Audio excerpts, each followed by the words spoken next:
갈아타기 대출 감당할 수 있을까? 삼성맨이시네요. 밥벌이 새우 월 5천 정도 되게 많이 버시네요. 자녀 초등 1, 유치 1. 집 갈아타려고 알아보는 중인데 우리 지금 잘 받아야 12억, 가고 싶은 집은 잘 사야 16억. 괜찮을 것 같은데 부대입 비용 생각하면 5억 정도 대출 받아야 될 것 같은데 이게 가능한 대출 금액인가? 5%만 잡아도 한 달이지만 200이 넘는데 어느 정도 대출까지 생활 가능할까?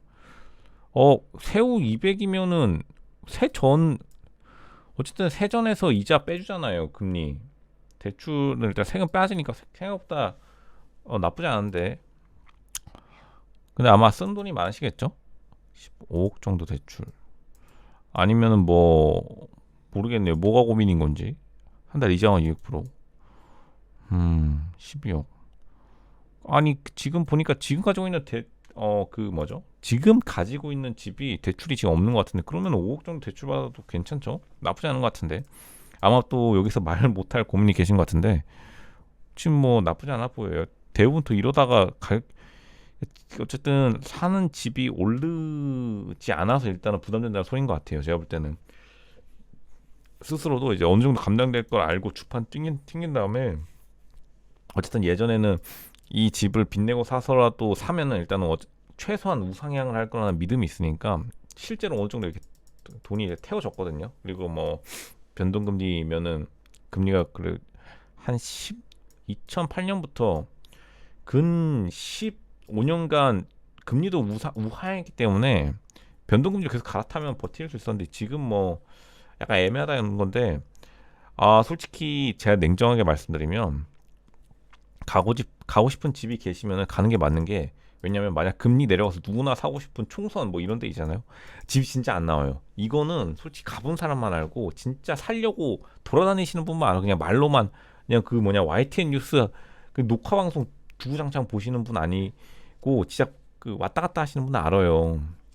진짜 누구나 다 원할 때 가면 그냥 가격은 좋더라도 대출 받는데 무리가 없으면 남도 무리가 없어요. 그러니까 그 특히 서울 누구나 보는 눈이 비슷하기 때문에 좋아 보이는 아파트는 다 좋아 보여요. 누가 보도. 그러니까 자기가 살기 좋을 때는 남들도 다 살기 좋기 때문에 아파트가 부족하니까요. 실제로는 그냥 그걸 생각하셔야죠. 진짜 가고 싶으면 가는 거고. 근데 문득 뭐 가고 싶지 않은데 억지로 가는 게 아니면 가는 게 좋죠. 대한민국, 가나다, 미국, 중국, 일본, 독일, 프랑스, 영국, 캐나다, 대만민국, 중국, 이탈리아 중에 앞으로 잘 나갈 것 같은 나라 세 개 골라봐라. 골라볼까요? 미국, 미국 아니고 미국, 영국은 지금 잘 나가니까 뭐 앞으로 잘 나가겠고. 호주, 이탈리아. 좀 나머지 국가도 좀 애매하긴 한데 한 세 개? 미국, 영국, 한국 이렇게 골라볼까요? 대한민국 호락호락한 나라가 아니다. 조선가제 배터리 반도체, 스마트폰, 자동차, 건설, 바이오, 원료, 국방, 컨텐츠가 요즘 많이 떴죠. 화학, IT 쟁쟁한 산업 분야가 많다. 이만한 포플 구성한 것이 어딨냐. 대한민국 부동산이 짱이다. 달러 벌어서 어디다 물어두겠냐. 그러니까 외화를 벌어서 들어가는 돈이 결국 부동산, 땅으로 들어간다. 라는 건데 이제 사실 반박할 수는 없네요.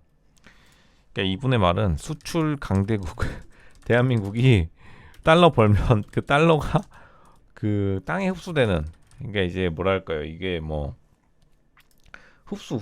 흡수력이 좋은 한국 부동산이라는 건데 맞죠.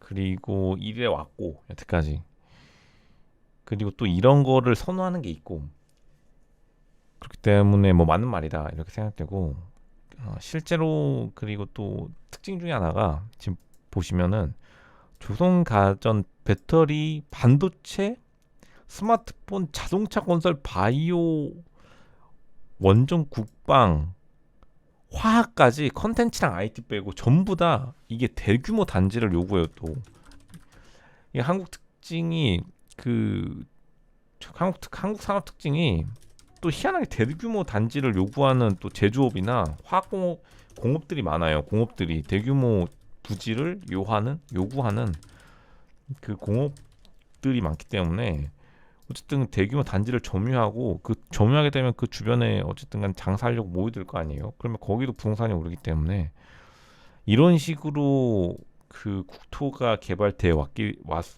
왔는 역사를 고려할 때 좋든 싫든 간에 대규모 어차피 장사 잘 되면 대규모 단지를 또 늘려야 될 거 아니에요.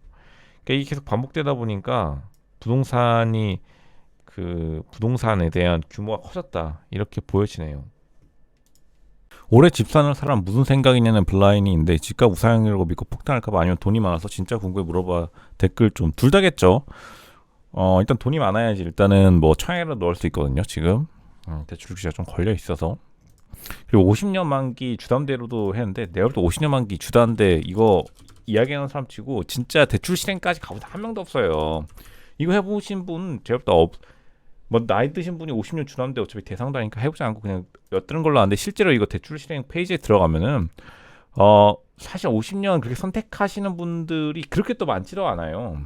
하실 수 있는 분들 그래봤자 뭐 많아봐야 뭐 2억 7천 정도인가 그 정도밖에 안 되기 때문에 사람들이 약간 호들갑은 있어요. 확실히 지금 시장에. 왜냐하면 지금 혼전세 부동산 시장이 이렇게 혼전세가 되니까 우상향 믿고 당연히 우상향 믿고 해야지. 그럼 떨어질 거라고 사는 사람이 어디 있겠어. 이 분도 참 그 자기 실현적 예언을 하는 이유도 돈이 많아서랑 우상향 믿으니까 당연하겠죠. 그러니까 이 사람이 묻고 싶은 거는 혹시나 자기도 이제 모르니까 물어본 건 좋은데 집 사시는 분 당연히 무상향을 믿고 돈이 있건 없건 간에 다 때려 넣어야 되잖아요. 어쨌든간 그게 가장 중요한 거고 진짜 믿고 싶은 거는 그러니까 자기가 살 때 오르냐 내리냐 이거가 이제 궁금한 것 같은데 내리더라도 버티면은 되는 거죠. 그러니까 내려도 상관없다 이러면 사는 거고 그러니까 꼭 올라야만 사는 건 아니다 이렇게 생각이 되네. 오 근데 이분은 되게 스마트하신데 한마디로 말해서 90년대 초중반이 고점 매수는 솔직히 아니에요. 솔직히 다 닦여져 있는 길을 간 건데 갑자기 또 내가 부동산을 못 사는 이유 금리 낮은 월급 높은 집값 사상 최고치 부채도 아니 이것도 아니다. 30년 정도 살아보니 90년대 초중반 한창 고점이 있었어요. 근데 냉정하게 말하면 갈 사람들은 의대 치대 한의대 다 갔고 로스쿨도 솔직히 갈 사람 다 갔어요.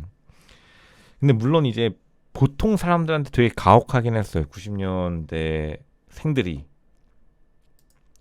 근데 그만큼 솔직히 90년대 지금 주축을 이루고 있는 것도 맞아요. 90년대가 어떻게 보면은 그 가까이서 보면 비극이지만 멀리서 보면 희극 그렇게 됐긴 해요. 뭐 이분은 이제 영어 유치원 초등학교 때 중학교 때 외고열풍 공기업 공무원 뭐 그렇던데 20년 지금까지 이분이 평생 살아와서 보니까 자기가 평생 그 가장 고점에서 매수했다고 하는데 근데 그건 몰라요. 진짜 더 올라가기 때문에 여기가 더 올라갈 수 있는 가능성이 있기 때문에 20평대 아파트를 사면 지금 20평대 아파트를 사면 그러니까 10년 후에 다음 세대에 팔고 30평을 가거나 급지를 높여야 하는데 이게 가능한지 그건 진짜 아무도 모르죠. 그러니까 이걸 뭐 보장이라는 게 인생에 없고 그러니까 이제 조금 스마트한 90년대 초중반이 돼야죠. 10년 후 90년대생이 40대가 될 때 유지가 될지 안 될지 확신이 없음. 확신이랑 다르니까요. 근데 90년대가 이제 사실 그 90년대 기회도 많았기 때문에 그러니까 이제 더 이상의 미룰 수 없는 건 있어요. 그러니까 승부는 펼쳐져야 돼요. 승부는 펼쳐져야 되고 90년대생이 이것만 보면 진짜 뭐 큰일 났구나라고 생각했는데 기회도 엄청나게 많고 지금 아시겠지만 영앤리치들이 90년생들이 주축이에요. 영앤리치가. 그러니까 솔직히 영앤리치 양극화가 된 세대가 볼 수 있는데 잘 나가는 사람 너무 잘 나와서 지금 뭐 멀리 갈 필요도 없이 람보르기니 청담동 매장 삼성동 매장에 전화 걸어보면 다 90년대생이 실제 그냥 가보면은 거기 그 상담 테이블에 90년대생이 다 앉아 있어요. 근데 물론 정반대로 힘들게 그 영유하시는 90년대생들도 많죠. 그러니까 그만큼 양극화가 됐다는 거고 어쨌든 간에 양극화 되는 걸 우리가 되돌릴 수는 없잖아요. 그러니까 승리한 편에 최대한 서야 되니까 부동산도 뭐 잘 골라야지. 부동산이라고 다 같은 부동산이 아니잖아요. 솔직히 잘 나가는 부동산이 있고 부동산 널렸는데 이 부동산 솔직히 쳐다보기도 싫다 이거잖아요. 잘 나가는 부동산 잘해야죠. 비욘딩크들이 합리적이라 생각한다고 하는데 한번 보죠. 삼성 끝없는 경쟁사에 다 지쳤기 때문이다. 경쟁이 재밌는 사람도 있어요. 참고로 세상에 여러 사람이 있다 하잖아요. 경쟁이 재밌는 사람도 있어요. 근데 재미없는 사람들이 이걸 인정하기 싫어하겠지만 태어날 때부터 경쟁했다. 저는 좋아요. 학창 시절부터 취업에서 자유잡기까지 입시도 취업까지 그 경쟁을 뚫고 어떻게든 자기 맞벌이에도 또 다른 경쟁이 시작된다. 회사 내에서도 경쟁이고 내 누울 집 하나 구하는 것도 또 경쟁임. 직업회사 산지역 아파트 그리고 취미생활까지 등급화 서열질해야. 외국도 똑같아요. 참고로 외국도 똑같다. 해외도 똑같다. 더 심하다. 해외에서 대한민국이 오히려 더 약해요. 한국에서 솔직히 지금 학교로 차별하면 법으로도 금지되어 있죠. 블라인드법. 이 제목도 블라인드 아니야. 근데 아시겠지만 해외에서는 그냥 서류부터 갈아버려요. 진짜 갈아버리는 게 아니라 열어보지도 않아요. 메일을. 그래도 봐주긴 하잖아. 우리는 HR 팀들이. 그렇죠? 케이민드 덕분에 끝없이 격려를 요구한다. 해외 더 심해요. 더. 둘 다 해외 오시지 않는 분들이 그냥 망상의 환상 세계를 유토피아는 없어 이 세상에. 여기다가 애까지 나오면 경직이 몇 배로 출연하죠. 당연하죠.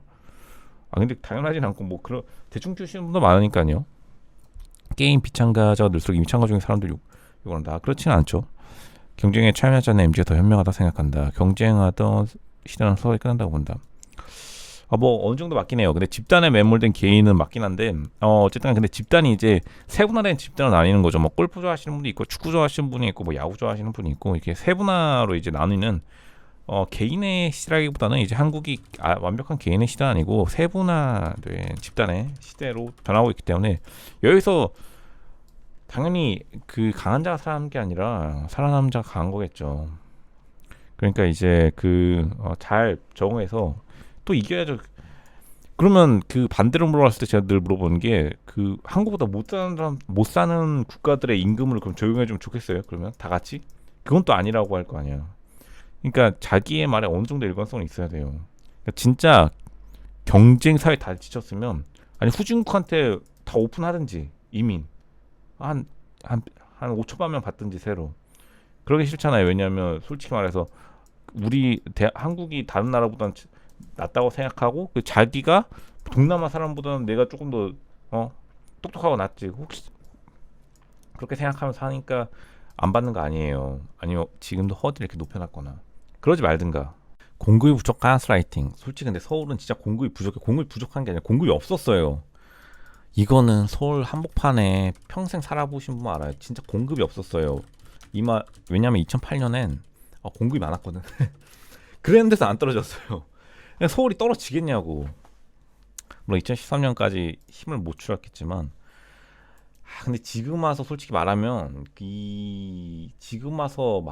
가슴만 아파. 2013년에 그러면 음마 아파트 8억에 사시지 왜 8, 9억에도 많이 팔았었는데 그거 안 산 거잖아요.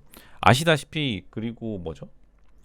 잠실이 한 7억 했어요. 7억. 진짜 마지막까지 내려갔을 때 7억 했다가 7억. 뭐 20평, 30평짜리들이 7억 하는 데가 있어요. 7억. 근데 그 당시 그래도 안 샀죠. 원래 사람들이 한 게 떨어지면 더 사고 싶지 않거든.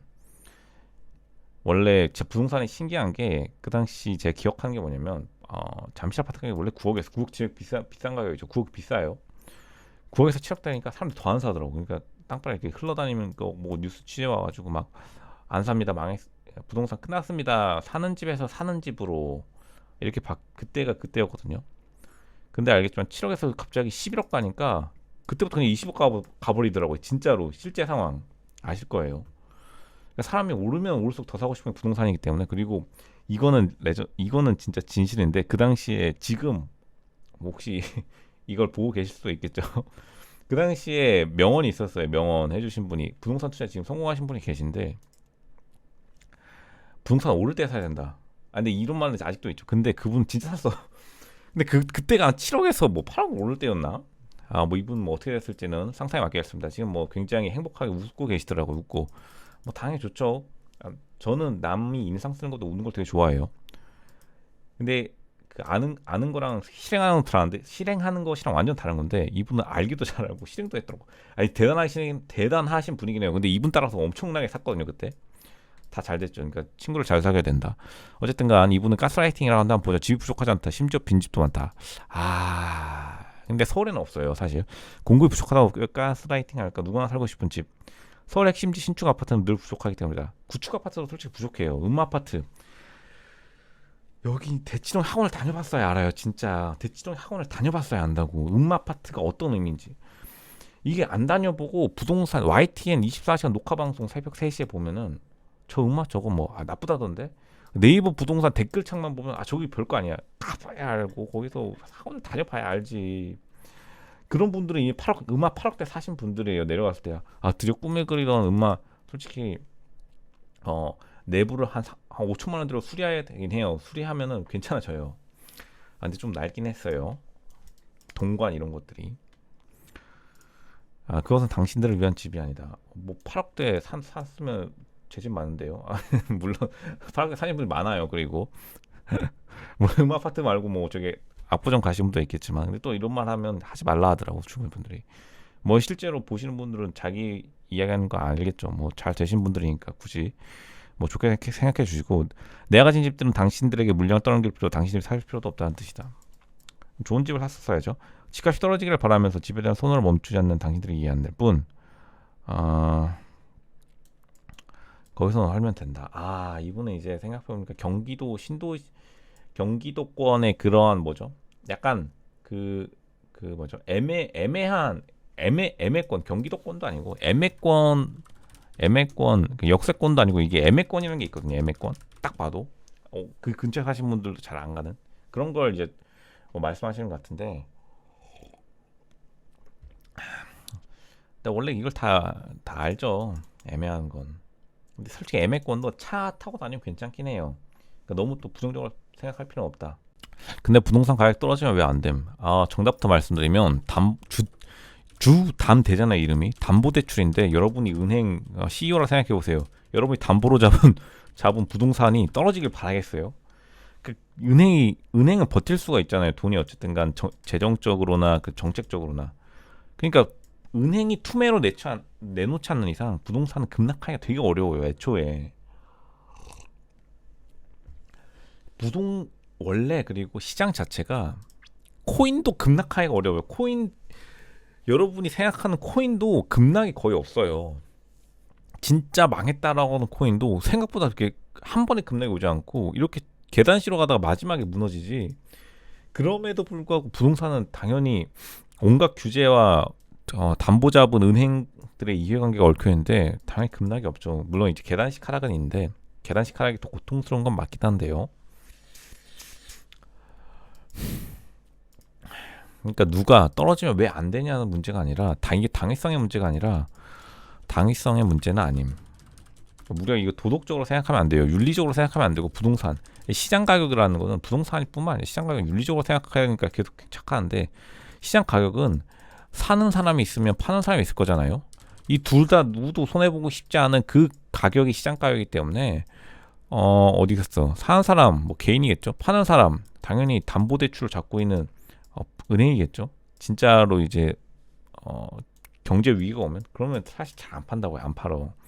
부동산 거의 끝까지 가지고 있어요. 은행이 실제로. 여러분도 그렇지 않겠어요?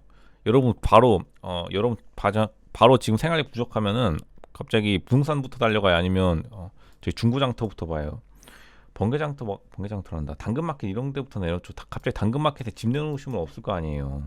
제가 요즘 생각한 게 뭐냐면, 이 지금 미국 99%의 주택이 평균적인 미국인에게 감당할 수 없는 가격임에도 불구하고, 미국 사람들이 사실 남의 부동산 집값 세대에 전혀 왈가왈부 안 하고, 비버리힐즈 못 산다고 해서 사람들이 비버리힐즈 무슨 부동산 세금을 더 매기자고 하지 않잖아요.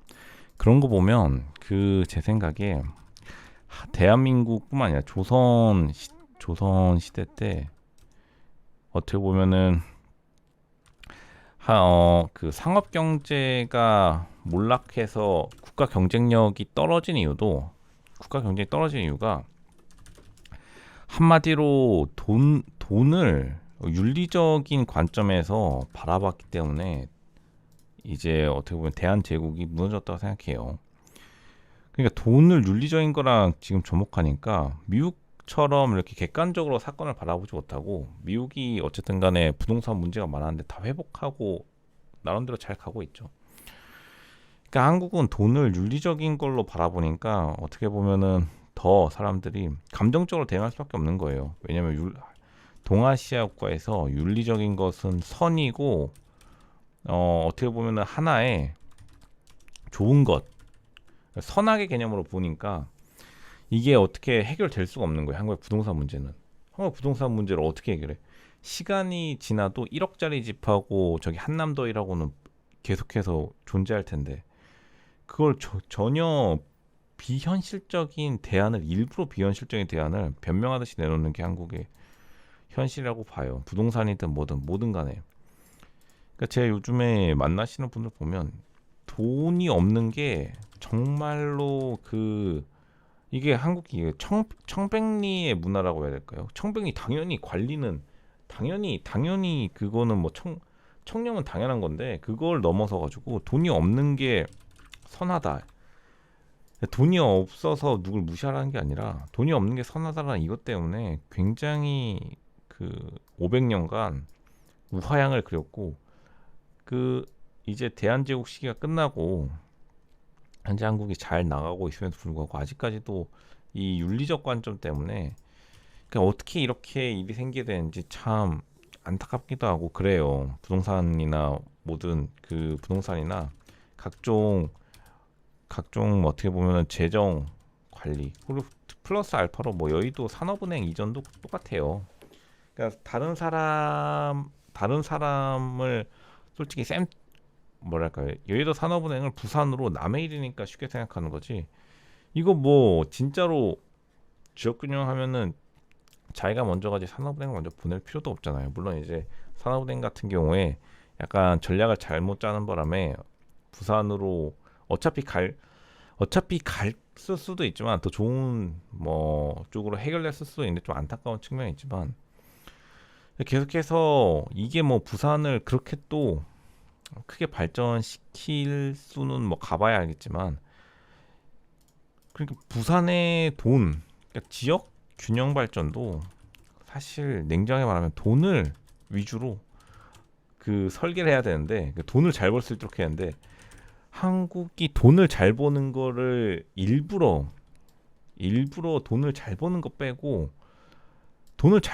빼고 지역균형 발전을 해주니까 사람들이 지역균형 발전에서 조금만 보상받으면 다 서울로 올라오는 거예요. 어쨌든 서울에서 돈을 벌 수 있는 수단을 가지고 있는 인프라가 갖춰져 있으니까요. 그러니까 서울에서 돈 버는 인프라를 지역균형 발전해야 되는데 사람들이 지역균형이라 말하면서도 지역에서 뭐 한 몇백만 원 벌면 됐지 이러고 그냥 땡쳐버리니까 사람들이 당연히 머리 굵어지면 나도 서울에서 월 1,000만 원 땡기고 싶은데 나도 가야겠다 이러는 거죠. 특별 직종만 빼면 의사분들이나 저기 가가지고 내 고생해가지고 지방에서 돈 엄청 서울에 있는 보다 더 벌고 와야지라고 하는 분들 빼고 그러니까 이게 완전히 왜곡된 지역균형 발전에 왜곡된 경제정책이 계속되고 있다. 그러니까 돈을 윤리와 결합시켜버리는 바람에 굉장히 그게 가슴 아픈 현실이죠. 동탄 롯데백화점이 비판받는 이유 매출이 안 나오면 소비력 안 된 도시라 수준 알만하다. 동탄 롯백이 유명한가요? 근데 매출이 잘 나오면 돈 벌어서 사치에 다 쓴 도시도 수준 알만하다. 이 말은 사실 들어본 적 없는데 근데 제가 동탄 롯백을 들어본 적이 없어요. 갤러리 뭐죠? 지역에 있는 백화점 중에 유명한 거는 사실 제가 실제로 가보고 유명했던 곳 중은 판교 현대백화점 맞나요? 판교 현대백화점 가봤는데 솔직히 약간 조금 어수선하더라고요. 왜냐면 어수선하긴 했어. 약간 어수선했다. 왜죠? 판교 저도 잘 가는데 뭐 이러시는 분 있겠죠. 이게 원래 직원분들이랑 고객분들이랑 같이 타오면서 막 엉켜서 하더라고요. 왜냐면 그 구조 자체가 조금 약간 뭐 특이하게 돼 있더라고요. 판교 현백 맞나? 판교 큰 백화점 있잖아요. 1층에 뭐 화장품 가게 있고 사이드에 IWC 매장 있었던 것 같은데 시계 매장 있고. 그렇죠. 동탄 롯백은 솔직히 들어본 적도 없고 최근에 와서 언급이 되는 것 같은데 솔직히 매출 잘 나오면은 대부분 백화점에 백화점 백화점의 기준으로 솔직히 에루샤로 잡잖아요. 에르메스, 루이비통, 샤넬 중 얼마나 들어가 있느냐? 뭐 이걸로 하면 대부분 다 나오긴 해요. 에르메스, 루이비통, 샤넬 얼마나 들어가 있냐? 뭐 세 개 중에 하나 들어가 있느냐? 두 개 들어가 있냐? 다 들어가 있느냐? 하나도 못 들어갔냐? 그걸로 대부분 파악 가능하기 때문에 뭐 사람들의 평판 신경 쓸 필요가 있나 싶어요. 미국 99%의 주택이 평균적인 미국인에게 감당할 수 없는 가격입니다. 미국도 주택가가 진짜 비싸요. 비싸다기보다는 유지비가 좀 들어요. 왜냐하면 수영장 돌리고. 그래서 미국은 생각보다 돈 막 연봉 1억 되시는 분들도 40대 중후반에나 살까 말까 고민하는 게 미국 집값이긴 해요. 근데 물론 미국은 그 집에 대한 세금 혜택이 엄청 많아요. 그러니까 월세 살아도 세금 혜택이 있고 사도 세금 혜택이 있고 증여세도 거의 안 내는 걸로 유명하죠. 증여세 기준이 기억이 안 나는데 뭐 300, 증여세 기준이 한 몇십억이었을 거예요. 몇십억 이하 주택은 증여세 자체를 안 내요. 한번 보죠. 일반적인 대출 기준에 따르면 일반적인 미국인은 전국적으로 점점 더 많은 지역에서 주택을 구입할 여력이 없습니다. 참고로 2008년 이전에는 정말 유학생한테도 100% 주담대를 넣어줬어요. 100% 주담대. 그러니까 돈 한 푼 없이 유학생인데 미국 시민권도 없이 그냥 영주권, 학생증 가져가면은 대출하던 그런 시절이 있었죠. 그러니까 2008년이 왔는데 이제는 좀 강력해져서 지금은 그래도 아직까지 8, 90 이제 개인의 신용도까지는 되는데 대부분 한 80%, 90%까지 대출이 돼요. 그러니까 쉽죠, 솔직히. 그런데도 사람들이 잘 안 사요. 그게 좀 웃기긴 한데 왜 안 사는지는 솔직히 모르겠어요. 왜 안 사는 거지? 근데 유지비가 비싸다. 왜냐면 목조 건물에다가 각종 어쩌고저쩌고 아파트는 고급은 이제 맨션 빌라라고 하는데 그것도 비싸. 미국 아파트 비싸요. 최신 아파트들은 한국 아파트보다 약간 더 청담동 고급 빌라를 이제 미국식으로 아파트라 하거든요. 아니, 고급 아파트. 그 비싸죠. 청담동 고급 빌라로 불러야 되는데 빌라를 안 부르니까. 모기지 금리 7% 넘어서서 지금 7.18%이기 때문에 굉장히 고통스럽죠. 대신에 이제 세금 혜택이 오니까 한국이랑 비슷하긴 한데 그럼에도 불구하고 좀 비싸긴 해요. 그리고 미국 집값이 이렇게 우상향이 완만하게 들어가기 때문에. 근데 더 웃긴 거는 첫 구매자들에게만 어렵지 또 한 번 사신 분들 두 개, 세 개씩 사시는 미국의 홈오너가 되는데 소득이 28% 이상의 특정 주택에 구입하는데 투자하는 사람을 감당할 수 없는 사람을 정했다. 에이톰 누구야? 에이톰의 데이터. 에이톰에서는 소득의 28% 이상을 특정 주택에 구입하는데 투자해야 하는 사람을 감당할 수 없는 사람. 한국은 거의 뭐 90%의 주택 보유자들이 감당할 수 없는 사람일 것 같은데 그만큼 한국이나 동아시아에서 부동산에 대한 애정이 각별하다는 거겠죠. 그런데도 불구하고 미국의 99% 주택이 평균적인 미국인에게 감당할 수 없는 가격이라는 건 그만큼 소득 대비 한국이 정말 부동산에 돈 많이 쓰고 있는 건 사실이에요. 총 가깝해도 이해는 해야 함. 금리 플러스 장문 엄청나게 장문이다 하면 읽어볼까요? 다들 많이 들어본 얘기겠지만 생각 정리기 한번 써보면 미국은 쭉쭉 올리는 금리를 한국 왜 못 따라가는가? 이거를 왜 이렇게 길게 쓸 필요가 있어요? 왜냐하면 미국은 달러를 발행하는 국가니까요. 우리가 달러 발행할 수 있으면 우리도 올리죠. 그럼 미국 경제가 좋으니까 올리는 거죠. 창용 뭐죠? 은행장님을 해야 되나요? 정권 눈치 보기 때문에 아니라고 생각함. 다음 미국과 한국의 주담대 차이 때문에 미국은 집 살 때 거의 100% 고정금리죠. 한국은 50%도 안 됩니다. 이건 맞는 말이죠. 그리고 미국은 또 특이한 게 만약 자기가 5% 고정금리로 집을 40년 주담대를 받았다. 그러면 3%로 금리가 내려가잖아요. 그러면 남은 기간만큼 이걸로 고정을 바꿔줘요. 그러니까 이번에 0% 금리 때 미국 애들 다 이걸 갈아타가지고 이제 올라간 거예요. 집값 자체가. 이게 좀 특이하죠. 한국은 50%도 안 됨. 한국은 고정금리가 50%도 안 됨. 예전에 있었죠. 예전에 금리 높을 때. 즉 금리를 올리면 미국 유주택자들에게 영향이 거의 없는 게 아니라 아예 없어요. 왜냐하면 미국은 그 집을 좀 그리고 사시는 분도 많이 없고 그리고 미국은 세금 혜택이 워낙 좋기 때문에 뭐 0%에서 5% 올라간다 해서 미국 사람들은 뭐 그게 영향이 없고, 미국에서 그래서 늘 하는 게 CPI잖아요. 소비자 물가 지수를 할 때 미국은 중고차 가격을 대부분 되게 중요시해요. 중고차 가격. 이유는 몰라요. 그냥 관습적으로. 그만큼 이제 휘발유가 중고차 이제 이동에 대한 그 뭐랄까요? 인플레이션에 되게 민감해요. 이동에 대한. 왜냐 아무 데도 못 가니까. 그래서 한국은 뭐 무임승차 그 제도라도 있잖아요. 근데 그런 게 없으니까 미국 차 타는데 누가 거기다가 현금 주지 않으니까요. 한국은 미국만 골렸다가 변동금리로 못 버티죠. 중국이 이렇게 무너졌죠. 그러니까 더 안 할 거예요. 중국이 무너져서라도 더 이제 그 한국 정부 부처들이 절대로 한국의 부동산을 막기 위해 최선의 수를 다 쓰겠죠. 한국의 특이한 자산 구조임. 집값은 선진국. 그렇긴 하죠. 경제 희생하는 것 경제. 그러니까 이분은 이제 부동산을 위해 경제를 희생한다는데, 근데 아시겠지만 중국이 한 버팅겨 보다가 중국이 버팅겼죠. 이번에 부동산을 희생해서 경제 살리겠다 해서 둘 다 못 살렸어요. 그러니까 어쩔 수 없이 이분의 말씀이 일리는 있는데, 교과서로는 일리가 있는데 중국에서 이미 실전에서 잘 안 됐기 때문에 어쨌든 부동산 무조건 살리고 갈 확률이 높아요. 일본도 우리가 알잖아요. 일본 중국이 일본 따라하다가 부동산 꺼트렸을 때 방어를 안 하다가 이번에 잃어버린 10년 따라간다는데, 뭐 일본은 사실 30년 됐지만, 그러니까 무조건 중국이 부동산이 무너진 거 우리가 봤기 때문에 실시간으로. 그것도 1년밖에 안 됐죠. 절대로 부동산은 놓지 않을 거예요. 부동산 놓을 수가 없다고. 여러분이 지금 차관 승진 대상자, 혹은 자기 더 일하고 싶고 나중에 잘 보여가지고 뭐 어디 일을 잘 가고 싶은 야망이 있는 잘 나가는 중앙부처 공무원이라 생각해 보세요. 부동산 그 수직하게 내버려 두겠어요? 어차피 자기 돈 써서 수직하게 막는 것도 아닌데.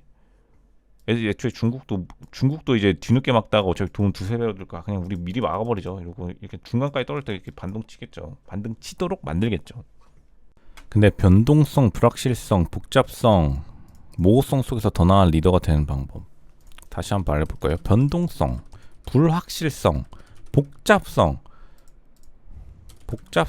모호성 속에서 더 나은 리더가 되는 방법, 이렇게 나왔네요. 보실게요. 30년 전 미 육군사관학교는 변동성, 불확실성, 복잡성, 모호성의 시기에 리더가 성공하는 방법을 이해하기 위해 프레임워크를 개발했습니다. BUCA로 알려진 이 프레임워크는 물론 전략이겠네요. 성공적인 리더가 하는 일을 설명하는 데 더 효과적이라는 것을 밝혀졌습니다. 군사, 비즈니스, 스포츠 분야에서 긍정적인 결과를 창출한 업데이트된 방식을 제시합니다. 라고 되어 있네요. 한번 볼까요? 변동성, 불확실성, 복잡성, 모호성. 정말로 이제 30년 전에 미군 교리를 배워야 될 때가 왔군요. 오늘날 비즈니스의 현실. 1980년대 후반 소련 붕괴가 있었죠. 2008년 글로벌 금융위기 이후 리더십 핵심. 리더십이라. 이거는 좋네요. 데이터가 많다고 해서 의사결정이 항상 개선되는 것은 아닙니다. 데이터 타령하시는 분들 있죠. 빅데이터. 요즘엔 그나마 좀 말 안 하시더라고요. 능동적 경청에 의존하지 마세요. 능동적 질문에 새로운 과학을 활용하세요. 근데 이건 조금 한국에 접목하기는 어려울 것 같아요. 왜냐하면 한국은 능동적 질문했다가 바로 그냥 한 소리 들을 수 있습니다. 말 잘라먹냐 이러면서. 요금제를 최적화하지 마세요. 플래너를 최적화하세요. 그럴까요? 플래너, 계획을 하라 이건 같은데, 계획을 세워라. 이건 맞는 것 같아요. 계획. 그러니까 비용적인 문제보다 미래의 계획, 돈을 많이 벌 생각을 하라 이건 것 같고요. 두려움과 분노에서 분리하지 마세요. 감정 재설정을 사용하세요. 이거 가장 어려운 건데, 요즘에 유행하는 그 전략 중에 하나가 두려움과 분노를 충분히 받아들이고 그걸 이겨내고 움직이라라고 하는데, 뭐 거의 이 정도 되면 엘리트 부대원이겠죠. 그러니까 흔히들 말하는 그 군사 전략 중에 실제 미군 교리 중에 미군 교리가 어떻게 되냐면, 미군 교리가 5인 1조잖아요. 5인 1조로 가면은 그 소리 나는 곳을 향해 달려라라는 그 클래식한 고전 전술이 있어요. 그러니까 이게 근데 아직 이게 전 육군, 그러니까 전 세계 육군 특수부대 혹은 육군의 그 일선, 그러니까 제 최전방 부대들이 실제로 사용하던데 현재도. 그러니까 소리 나는 곳을 향해 달리라는 게 결국에는 그 방어하지 말고 재그룹, 리그룹 해가지고 이제 적의 측후방을 노리거나 그러는 전략이 있거든요. 근데 제가 그거 실제로 최근에 봤는데 실제 그 장면을 아주 쉽진 않아 보이더라고요. 감정제설정. 그러니까 두려움을 향해 달리라 이거죠. 근데 물론 말은 쉽지만 뭐 이거 보니까 스포츠 NFL 그 유명한 미식축구 전략에 사용됐다는데 되게 어렵죠. 왜냐하면 그만큼 리스크를 떠나야 되고 이 말은 솔직히 리더가 앞에 서라는 건데 리더가 앞에 서기가 되게 쉽지 않죠. 한국도 그렇고 미국도 리더가 그 모든 책임을 말로는 책임진다 하지만 그 책임 다 졌다가는 거의 하루도 못 버틸 상황이 많기 때문에 현실적으로 어렵긴 한데 이러면은 솔직히 더 나은 리더가 될 수 있겠죠. 근데 리더의 자기 자리가 온전하지 않을 수도 있다. 물론 그 군사 전략의 특징이 그거죠. 리더가 훌륭한 리더가 됐다가 훌륭한 리더가 돼서 그 너무 빠르게 이제 분쟁에 휘말리게 되면 조금 애매해진다. 현실에서는 우리가 오랫동안 그 직장에 남아 있고 싶어하기 때문에 그러한 조금 차이는 있는 것 같아요. 불황기에는 직원들이 스타트업 취업을 기피합니다. 뭐 한국 보면 알 수 있죠. 한국 보면은 칼바람이 불고 있는데 이제 해고의 바람이 특히 IT 스타트업을 지금 더 강타하고 있죠. 스타트업은 일반적으로 불황기에 자금을 조달하는데 어려웠기 때문에 스타트업들이 대부분 투자금으로 연명하죠. 그뿐만이 아니라 채용에도 어려움을 겪어서 사람이 없으면 사실 돌아가지 않기 때문에 스타트업이 되게 불안기를 견뎌내지 못하는 경우가 많아요. 돈이 있어도 사람들이 안 오면 뭐 어떻게 할 수도 없죠. 스타트업은 혁신과 경제 성장의 중요한 촉매제인데 솔직히 누가 불안기에 안정적인 곳을 가야지 미래도 없고 또 사람들에게 구설수 오르는 곳에 가기가 어렵거든요. 그게 바로 근데 문제예요. 한번 그 한국도 문제인 게 뭐냐면 한번 대규모 해고라고 나면 그 다음에 거기 사람이 안 가요. 누가 가겠어? 대규모 해고했는데 가겠어? 우리가 효율적으로 하려고요. 여러분은 다릅니다. 뭐가 달라? 한 번 하는데 더 가지. 그러니까 대부분 안 가요. 2020년과 2021년에 벤처 캐피탈 자금 급증했을 때 미국도 똑같아서 그때 많이 갔는데 돈 많이 받고 이제는 요즘 잘 안 가죠. 한번 해고의 바람이 불었었죠. 미국도. 쭉쭉 내려가면 이러한 결과가 다른 경기 침체보다 더 극심했을 수 있는 경기 침체라는 특수한 상황 속에서도 조용히 가능한지 의문을 가질 수 있습니다. 결국에는 투자금이 오느냐 안 오느냐, 자본이 그쪽으로 돈이 안 도느냐에 따라 다른 건데 경제 격변기에 재정적 제약에 시달리기 때문에 사람들을 어느 정도 해고했는데 그 해고한 것 때문에 평생 그 기업에 안 가는 경우도 많아서 그러니까 이게 돌고 도는 어떻게 보면 스타트업이 안고 가야 될 고질적인 문제이네요. 생각보다 그리고 아시겠지만 그 어떻게 보면 스타트업의 인력 구성이 생각보다 다 그 인건비가 많이 들어요. 왜냐하면 스타트업은 일당 백을 해야 되기 때문에 사람이 진짜 똑똑해야 돼. 그렇기 때문에 조금 그 뭐라 그럴까요? 그냥 있는 듯 많은 듯 직원은 있으면은 정말로 그 회사까지 있는 듯 많은 듯 없어져 버리기 때문에 돈이 많이 들거든요. 제 주변에 스타트업 그때 당시에 뭐 담당자분들이 많이 계셨는데 지금 좀 잘 되는지 모르겠네요. 근데 최근에 또 AI로 붐을 탄 분들도 계셔서 잘 되고 있겠죠. 기존 대기업과 경쟁할 수 있는 능력을 약화시킨다. 이게 인재가 안 들어오니까 미묘한 이해가 필요하는 필수적이다. 이렇게 말하는데 한국은 미국보다 더하죠. 한국은 채용 깊이가 한 곱하기 2배로 깊이하기 때문에 한국의 사실 스타트업이 이번에 아주 큰 힘듦을 겪지 않을까 그렇게 생각해요. 우리나라에서 30대 초중반이 서울의 아파트를 증여없이 살 수 있는 구조임. 근데 제가 말씀드리지만 미국의 산업펀드 근로자 분들도요. 30대 초반에 한국 돈 한 2, 3억 받으시는 분들도 그분들도 평균 구매 연령이 40대예요. 40대 군대도 안 가는데 미국 애들이. 이게 좀 이상하긴 해요. 무슨 뭐 누가 어느 국가가 30대 초중반에 그러니까 수도의 아파트를 그러니까 수도의 수도에 집을 30대 초중반에 사는 나라가 이 세상에 없어요. 어디 그런 나라가 있어. 아, 참. 근데 그런 시절이 있었죠. 2009년부터 2013년까지 있었는데 그러면 그때 사셨어야지. 지금 와가지고 이러면 애매하긴 해요. 그리고 솔직히 그냥 말만 많아지는 거죠. 물론 그때도 사기 어려워가지고 사람들이 비판한 건 있지만 뭐 이게 뭐 정상적이라는 건 아니에요. 뭐 어떤 사람들이 정상적이겠죠. 남자 기준 30대 초중반이면 6, 7년 차인데 6, 7년 차? 3, 4년 차 아니야? 3, 4년 차? 아니 근데 아니 우리나라가 뭐야 언제부터 군면제 군대 안 가는 국가였어? 아 근데 요즘은 좀 줄어들었지만 예전에는 아시겠죠? 2년이었어요. 그 2 years 공군 기준으로 그러니까 2년 전후였기 때문에 3, 4년 차라 보는 게 낫겠죠. 초반으로 잡아야죠. 3, 4년 차인데 아주 잘 본 축에 속해서 5천씩 6년 모았다 치자. 많이 모은 게 많네요. 5천씩 6년. 대충 3억 정도 있을 텐데.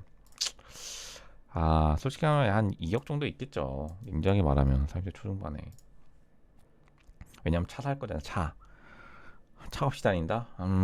좀 애매하긴 해요. 현실적으로 봐서 2억이라 합시다. 서울시 25평 아파트 기준 평균 8억 정도 하니까 5억 남대. 5억 남다. 그러니까 6억이라 할게요. 2억 있고 6억을 이제 대출 받아야 되는데 6억까지 솔직히 금리가 거의 1, 2%였을 때 할만했어요. 5억 주담대 땡기자 치고 원리금 상하면 월 300씩 나가는 거잖아. 그렇긴 하죠. 당연히 근데 이거 솔직히 증여세가 왜 있어요? 증여해주는 사람이 있어야 증여세가 있었을 거 아니에요? 근데 솔직히 발 빠르신 분들은 제 주변 얘기 해드릴게요. 제 주변에는 이거 가슴 이게 현실인데 현실은 원래 네오카잖아요. 네오칸 세계가 뭐냐면 아시는 분들은 뭐죠? 30대 초중반 자녀에게 서울 아파트 사주는 집은 진짜 많아요. 그러니까 이거를 말하면은 솔직히 사람들이 외면하고 싶어 하더라고요. 왜냐면 자기가 이제 부모님들도 그렇고 솔직히 이게 가슴 아픈 현실이라기보다는 냉혹한 현실이잖아요. 근데 이러한 것들이 많기 때문에 증여세로부터 이제 세금이 거친 거 아니겠어요? 증여세가 많이 나왔었잖아요. 그러니까 실제 이게 많아요. 이런 게 대부분이고. 그러니까 이런 사람들은 또 이런 사람들끼리 모여가지고 계속해서 아파트를 사서 그냥 주는 건데. 그러니까 이거를 생각하는 것 자체가 일단 거꾸로 생각되는 거예요. 거꾸로 생각되는 거. 이렇게 생각하는 게 맞죠. 서울 아파트는 증여로 사는 거다. 거기에 어떻게 할 것인가 이게 맞는 거죠. 서울 아파트 사고 싶으면 관심 없으면 그냥 지나가고 우리가 롤스로이스 매장에 누구나 다 들어와가지고 왜 롤스로이스 나는 못 사냐고 난리치진 않잖아요. 왜냐면 유지를 해야 되니까.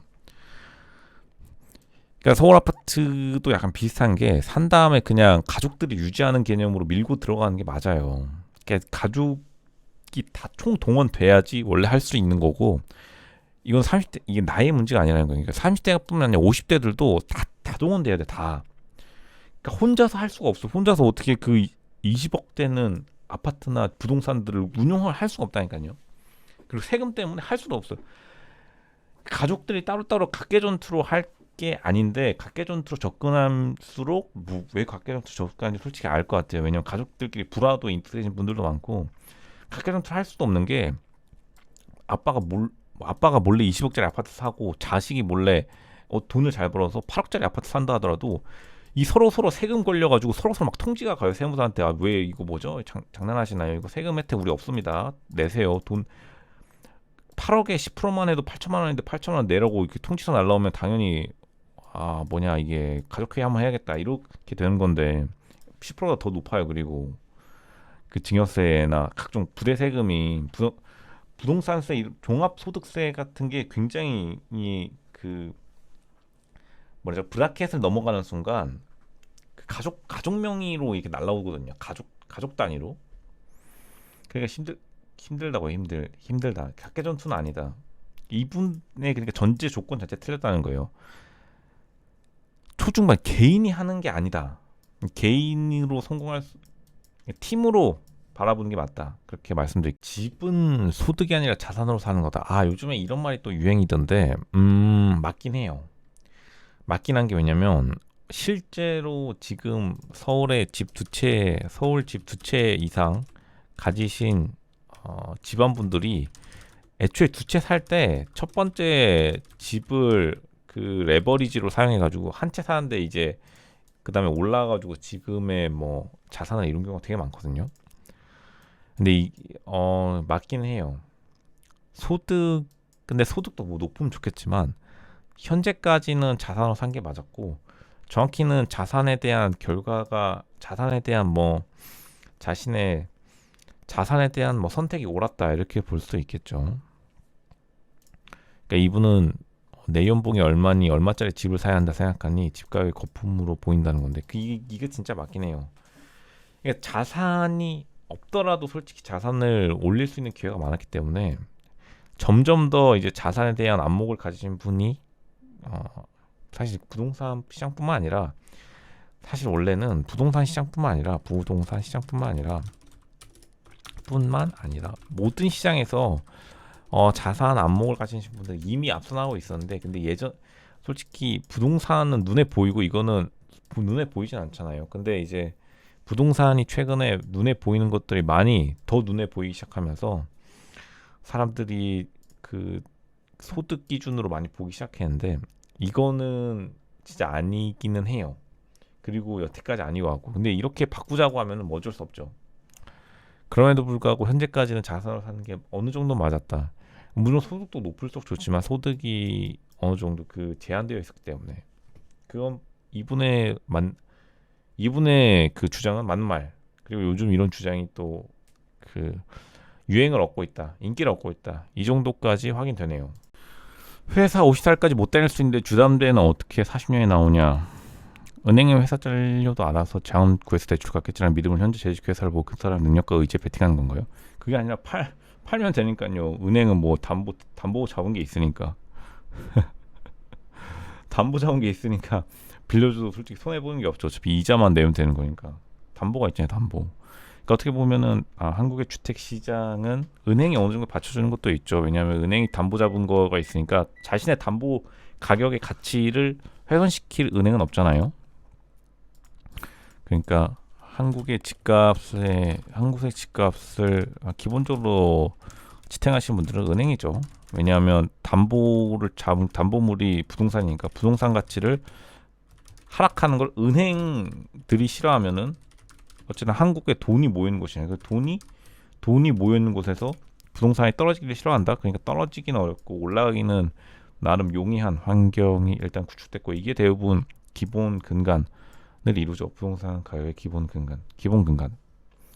근간은 뭐 은행의 손해 안 보는 라인까지가 하락폭의 하한선이겠죠. 그러니까 자기 손해 본 장사 안 하려 하니까요, 은행도. 대학의 반발이 너무 심해지고 있습니다. 경제적 이동성과 임금 프리미엄. 여전히 4년제 학위가 그 아주 효용이 좋다. 자기가 돋보이는데 효용이 좋다라는 걸 말하는 건데, 미국 대학교는 좀 비싸긴 하죠. 1년에 1억씩 드니까요. 4년이면 4억인데 그럼에도 불구하고 이제 대학교들이 끝까지 버티기 하면서 대학교를 나와야만 뭔가 좋은 직업을 주는 그러한 행태에 참여하고 있다는 거죠. 이제 베스트 댓글은 온라인에 많은 곳, 그 중에서도 경제를 비롯한 많은 곳에서 대학교의 가치가 더 이상 가치가 없다고 있다는 부정론에 매달리고 있지만, 이 이야기는 청년층의 위탈을 유도하고 미국의 가장 큰 비교 우위 중 하나를 약화시키지만 사실에 근거한 이야기는 아닙니다. 결국에는 아직도 대학 졸업장이 의미는 있어요. 근데 이제 솔직히 대학에 뜻이 없으면 안 가는 게 맞긴 해요. 이분은 이제 대학교 옹호론자인데 한번 들어보죠. 첫째, 대학은 대부분의 사람들에게 놀라운 투자 수익률을 제공합니다. 학위를 마치면 학장을 붙여와 4년간의 배움의 시간을 충분히 만회할 수 있다. 비평가들은 오늘날의 젊은이들이 과거 세대에 비해 대학 프리미엄이 적다고 지적하지만 그럼에도 불구하고 대학교의 수업 충실히 들으면 더 많은 기회가 열린다는 거죠. 학위를 마치지 못하거나 전혀 쓸모없는 학위를 취득하기 위해 빚을 짓는 경우가 아니라면 훌륭한 투자다, 이렇게 하는 거죠. 근데 이제 반박 댓글이 올렸는데 대학교 프리미엄 전혀 아니다. 대학교 프리미엄 있다 아니더라 썼는데 대학 학위 프리미엄 있다 없다. 굉장히 또 미국에서도 치열한 건데 솔직히 미국은 조금 고민되긴 할 것 같아요. 4년간 4억 이건 고민되죠.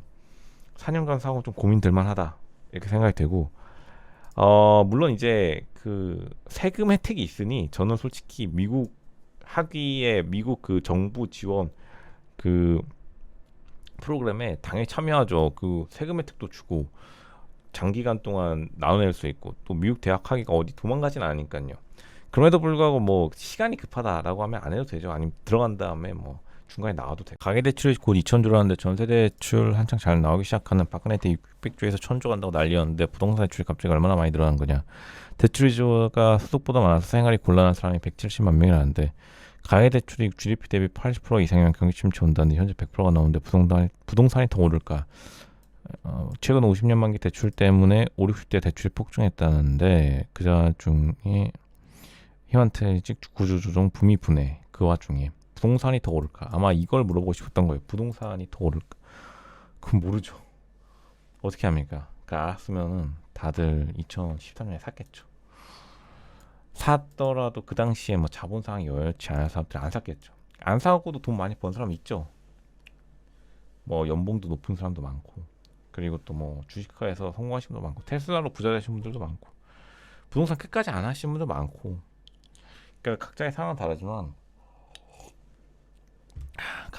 다르지만 이제 그 가계 대출로 사실 부동산이 오르고 내리고를 예측하는 건 솔직히 쉽지 않죠. 왜냐하면 가계 대출이 들었다는 거는 뭐냐?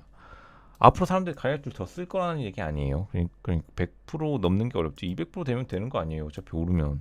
여러분이 가계 대출 뭐 못 갚으면은 여러분이 못 갚는 게 아니잖아요. 다른 사람이 못 갚는다 생각하니까 어차피 자기 가격이랑 가계 대출이랑 사실 크게 연관 없다고요. 그리고 아시겠지만 중국이 부동산을 안 막아주는 바람에 지금 경제 타격이 갔기 때문에 이것 때문이라도 일본이랑 한국은 앞으로 부동산을 하락하는 걸 보고 있을 수가 없어요. 중국이 그 배짱 피우다가 이번에 경제가 동반 급락했기 때문에 그러면서 중국이 어쨌든 부동산 규제 다 풀고 부동산에 돈 엄청 불어 넣어가지고 그 가든 뭐죠? 땡땡 가든 에버그란데는 못 살렸지만 가든을 살렸잖아요. 가든. 그러니까 중국도 이제 두 번째 부동산 위기는 못 버티겠다 싶으니까 미리 개입을 한 거겠죠. 그러니까 사실 가계대출이랑 부동산 가격이랑 오히려 예측하기 어렵고 가계대출 많아진다고 하면 오히려 부동산 가격이 더 높아질 가능성이 높다 그렇게 생각이 들어요. 당연한 거겠죠. 가계대출 늘어나면 당연히 부동산 가격이 늘어나겠죠. 가계대출이 늘어나가지고 갑자기 무슨 사건이 터지게 하지 않겠죠. 터져가지고 내려간다는 건 솔직히 이 터진다는 것 자체가 현실성이 매우 없어요. 그러니까 부동산이 더 올랐으니까 여태까지 가계대출이랑 같이 여기에 봐야죠. 그리고 생각보다 뭐 지금은 이제 다 오르고 있으니까 지금은 상승세인데 앞으로 어떻게 될지 모르겠지만 일단 상승세니까요. 결국에는 긴 하락 끝에 상승세가 다시 돌아오면서 이런 글들이 되게 많이 올라와요. 어떻게 될지. 물론 이제 궁금한 거겠죠. 부동산 늘 말씀했지만 서울 뭐 좋은 곳은 계속해서 끊임없이 오르고 약간 애매한 곳들은 일단은 그 보합에 들어가겠죠. 바이든의 최고 경제학자는 주택 위기를 종식시키는 열쇠는 도시와 개발자에게 더 저렴한 주택을 건설하도록 금전적인 인센티브를 제공하는 것이라고 말합니다. 결국 공급 위주의 공급 정책이네요. 댓글 한번 볼까요? 건축업자들이 고급 주택을 짓는 것만큼 많은 돈을 벌 수 있다면 더 저렴한 주택을 가질 수 있을까요? 이런 다섯 번째 별장을 짓는데 드는 비용에 세금을 부과한다. 세금 부과 베이스 댓글 단독 주택에 비해 수익성 높은 주택을 만들 수 있습니다. 글쎄요. 일단은 조금 너무 약간 학생 같은 답변이다. 약간 애매하네요. 그러니까 답변이 달려도 여기서는 건축업체 자체가 아니라 도시와 개발업체에 대해서 이야기하고 있습니다. 그러니까 당연히 크게 생각하자는 거고, 세 번째는 저렴한 주택이 더 많이 공급되지 않는 이유는 현재 주택 소유자들이 집값이 하락하는 것을 원하지 않기 때문이기도 합니다. 정확하네요. 한국에서도 뭐 그런 문제가 있죠. 주택 이 사람이 정답이라고 하는데, 도시에서 대규모 블록 주택 단지를 건설하기 시작하면 뭐 대규모 아파트죠. 저렴한 주택이 부족하지 않을 것입니다. 하지만 모든 사람이 집값 정원을 원한다면 사람이 이제 그 미국식 단독 주택 말하는 거죠. 부피를 많이 차지하는. 그러니까 아파트를 잘 안 지으니까요, 사실. 비싸고 좋은 아파트들은 대부분 수요를 충족시키기 위해 주택 건설 업체의 공급이 늘어날 것이라고 생각할 수 있습니다. 고급 주택을 지을 수 있는 사람 한정되어 있으니 지금쯤이면 일반 주택을 짓는 건축업자가 늘어날 것 같네요. 고급 주택을 사실 약간 비판하고 있지만 우리가 지금 말하는 게 공급 측면에서 그 일반 주택이기 때문에 일반 주택 업자들의 인센티브를 주는 것이 사실 정답이긴 한데 이제 인센티브가 국민의 결국 세금이니까 조금 돌고 도는 질문이기도 하죠. 중택위기. 뭐 바이든 행정부의 최고 경제학자 분이 공급이라고 했으니까 부동산 문제는 우리가 다 당분 공급으로 해결하는 걸로 공급 문제 해결 인센티브를 주자. 세금이죠. 세제 지원. 과연 근데 뭐 한다면 하니까요. 제공하는 것. 한국도 사실 이런 경우가 많았는데 근데 솔직히 너무 저렴해지니까 사실 저렴하고 좋은 건 없긴 해요. 너무 저렴해지니까 사람들이 사실 외면한 것도 있는데 어차피 입지만 좋으면 좀 괜찮긴 하죠. 입지로 약간 상쇄시킨다? 저렴한 뭐 인테리어 같은 걸. 그런 전략은 괜찮죠. 제네시스 44의 제네시스 G80 타면 오바임. 차 가격 말고 나이대가 오바임 이렇게 하는데 저는 그렇게 생각하지 않고 제네시스 G80 되게 또 좋다고 봐요. 제네시스 G80이 굉장히 좋은 차량이다. 왜냐하면 디자인이 제네시스라는 디자인 자체가 다 젊게 나오기 때문에 나이대에 구애받지 않고 근데 단지 브랜드 자체가 법인차 이미지가 좀 많기 때문에 사람들이 하면 뭐 사장님 소리 듣는다는데 실제로 디자인 자체는 GV, SUV 라인업만 봐도 굉장히 젊죠. 나이대에는 솔직히 구애받지 않는 것 같고 물론 이제 경쟁사가 너무 젊기 때문에 BMW는 솔직히 너무 영하기 때문에 약간 비교되는 면이 있는데 차 자체는 솔직히 굉장히 뭐 나이대에 구애받지 않는다 생각해요. 제네시스 전체 라인업이 G70, G80, G90까지 G90도 아시겠지만 밝은 색깔로 해서 젊은 분들 되게 많이 타죠. 애초에 S클래스도 뭐 나이대 구애 없이 타는데 G80이라고 굳이 뭐 나이대를 정해가면 타야 되나? 이거는 아니라고 생각되네요. 피부과의사 세월 1억 vs 삼성전자 그룹 임원 연봉인데 근데 솔직히 말하면 사회적 지위는 삼성전자 그룹 임원이 상상을 초월해요. 왜냐하면 이 파워가 장난이 아니에요. 삼성전자 그룹 임원이면 솔직히 말하면 아시겠지만 장군이라 할수 장군 별당은 똑같거든요. 근데 우리가 장군 연봉하면서 장군 연봉이면 제가 치킨집이 더 좋지 않나요? 이런 사람 없잖아요. 솔직히 말하면 가장 큰 장점 중에 하나가 사람이 따른다는 거고 이 사회적 지위가 솔직히 다르긴 해요. 물론 이제 피부과 의사 세월 1억도 굉장히 높은 수치긴 하지만 사실 삼성전자 그룹 임원 되면요. 포텐셜은 이미 열렸어요. 포텐셜이 이미 열렸기 때문에 이거 하다가 국회의원 되시는 분도 있는데 그럼 국회의원이 돈 못 번다고 해가지고 그 세월로 따질 거예요. 그러니까 이게 사실 특히나 이게 좀 약간 제가 볼 때는 돈의 함정이에요. 그리고 세월 1억 번다는 거는 세금으로 최소한 세금으로 월 거의 막 8천만 원씩 내고 있다는 거. 이분이 물론 행복하겠지만 세금 월 8천만 원 낸다라고 하면 진짜 그 보람이 있겠어요? 물론 있겠죠. 뭐 세월 10억까지 더 벌 수 있다는 그 전제 조건만 있으면. 근데 삼성전자 그룹 임원은 이미 거의 그 정도 수준의 사실 실수령에다가 플러스 의전, 플러스 사람, 플러스 인맥, 플러스 추후 커리어까지 다 보장된 거기 때문에 이거는 저라면 당연히 삼성 그룹 임원이죠. 평생 남는 거 평생. 물론 이것도 평생 남지만 근데 이거에서 나중에 커리어가 잘 풀리냐 이거에서 커리어가 더 잘 풀리냐는 당연히 이거죠. 이 생각보다 높아요. 제가 볼 때는 임원부터는 사실 월급쟁이라 볼 수 없어요. 임원부터는 월급쟁이가 아니에요. 중소기업이 할지라도 솔직히 그러니까 다시 한번 임원부터는 월급쟁이라 볼 수 없고 사실상 준경영이기 때문에 여기서부터는 솔직히 경영인 때 경영인끼리 붙어야 되기 때문에 이거는 뭐 실수령액으로 붙기는 어렵다. 설령 삼성이 아니라 중소기업이라 할지라도 생각보다 굉장히 돈 많이 버시는 분 많고 지위가 천차만별이기 때문에 비교할 수 없다. 최고 중고 가성비차 추천 LF 소나타 AD 아반타요. 차라리 여러분의 선택은 혹시 이유도 한 가지씩만 적어줘. 가성비차 근데 솔직히 말하면 AD 아반떼는 신차 사가지고 중고차 팔 때 신차 산 사람들이 감가가 적게 들어와서 좋다는 거지. 근데 물론 중고로 사 중고로 팔 때도 오히려 가격 더 받는 경우도 있었죠. 최근 3년간. AD 아반떼 할게요. AD 아반떼 그리고 표준이에요. 표준. 아반떼 LF 소나타를 이길 수 있는 차들은 솔직히 좀 많거든요. 좀 많음. 경쟁자가 많다는 거죠. 근데 AD 아반떼의 경쟁자는 아반떼 신형밖에 없어요. 그러니까 아반떼가 거의 독점하고 있기 때문에 독점하는 거 사는 게 가장 가성비가 좋죠. 왜냐하면 중고로 샀다가 중고로 팔 때 거의 감가가 없고 신차 살 때 중고 팔아도 감가가 없고 중고 시장에서 내놓으면은 가져가겠다고 난리에 나는 게 아반떼고 또 그리고 부담도 없고 그리고 차도 잘 나가고 차가 잘 나가요. 아반떼가 차가 잘 나가는 게 좀 굉장한 장점이다 이렇게 생각하는 면이 있네요. 또 그리고 서울 같은 데 돌아다니기 쉽고 기계주차 넣기도 쉽고요. 자동차를 구매하는 게 맞을까요? 40대 초반 초딩 자녀 둘 원천 징수 약 1.1억 외벌이. 외벌이가 사실 좀 그 세금 혜택이 많이 없거든요. 아쉽네요. 원천 징수 1.1억 외벌이 아쉽네. 아파트 줄 1억. 근데 아파트는 되게 또 잘 돼 있네요. 현금 8천 모음 나쁘지 않네요. 현재 11만 킬로 정도 된 카니발이 됩니다. 아니 근데 뜬금없이 카니발? 약간 캠핑을 좋아하시나 보네. 1, 2년 뒤에 차를 바꿀까 하는 생각으로 차를 보고 있는데 와이프는 돈은 나중에 돈 모으고 바로 사자네요. 와이프는 바로 사잔다. 그럼 사야죠.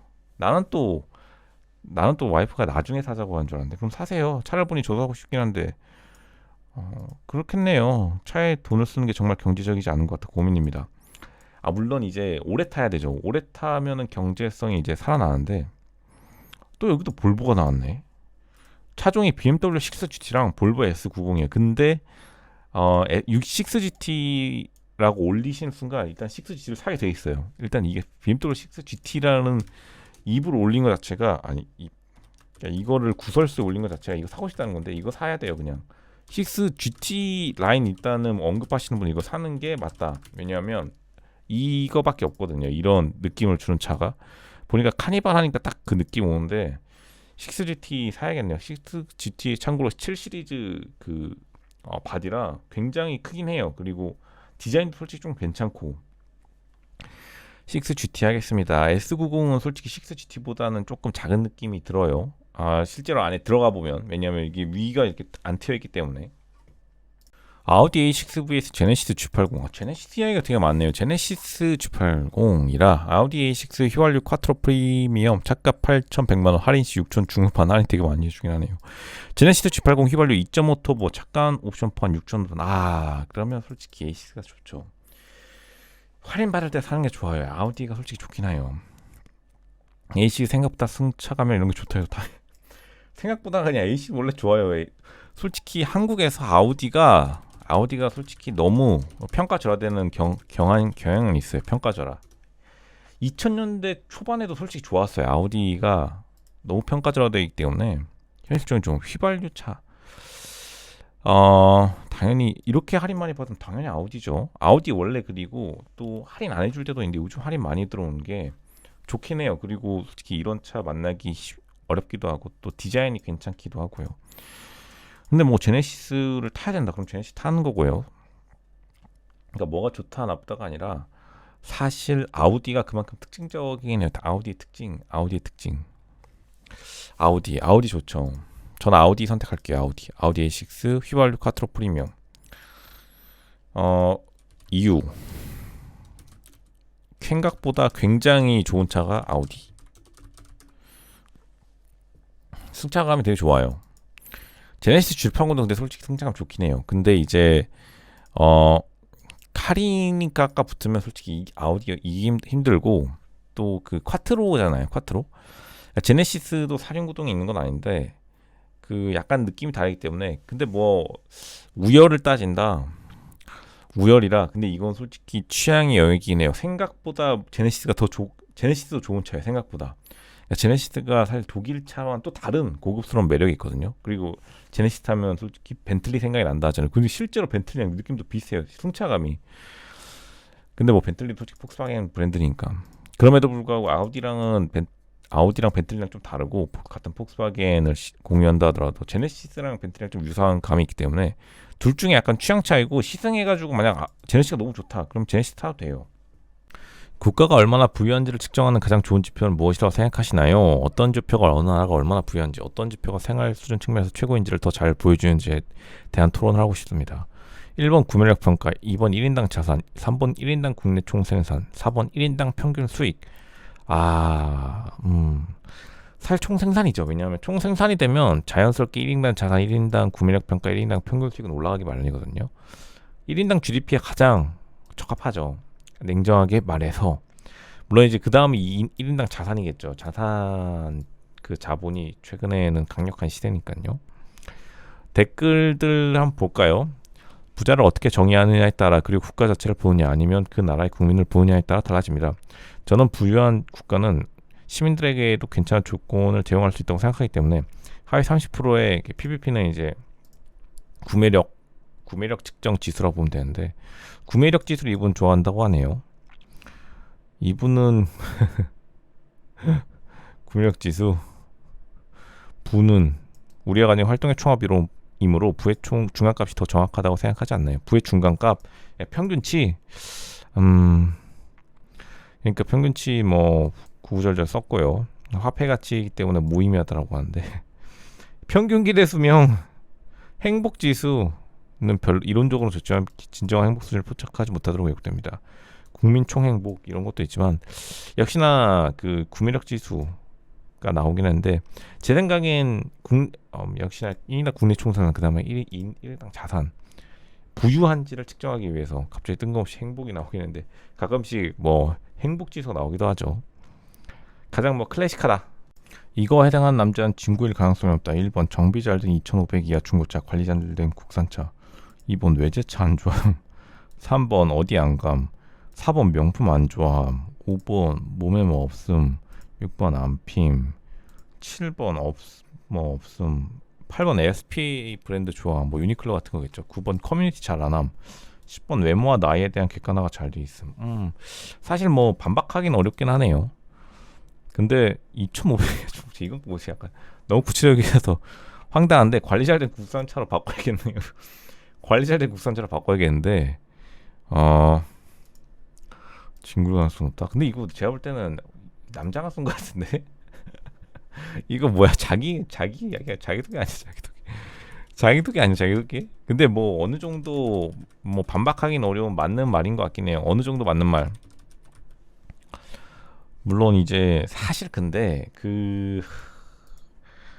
이제 그 생각보다 사람들 이런 거를 역용하는 게 더 많죠. 이렇게 하면 진국이겠지 하고, 진국이신 분은 뭘 해도 다 그거 괜찮죠. 물론 이제 이렇게 또 이상하신 분들도 있지만 생각보다 이거는 다 다르긴 해요.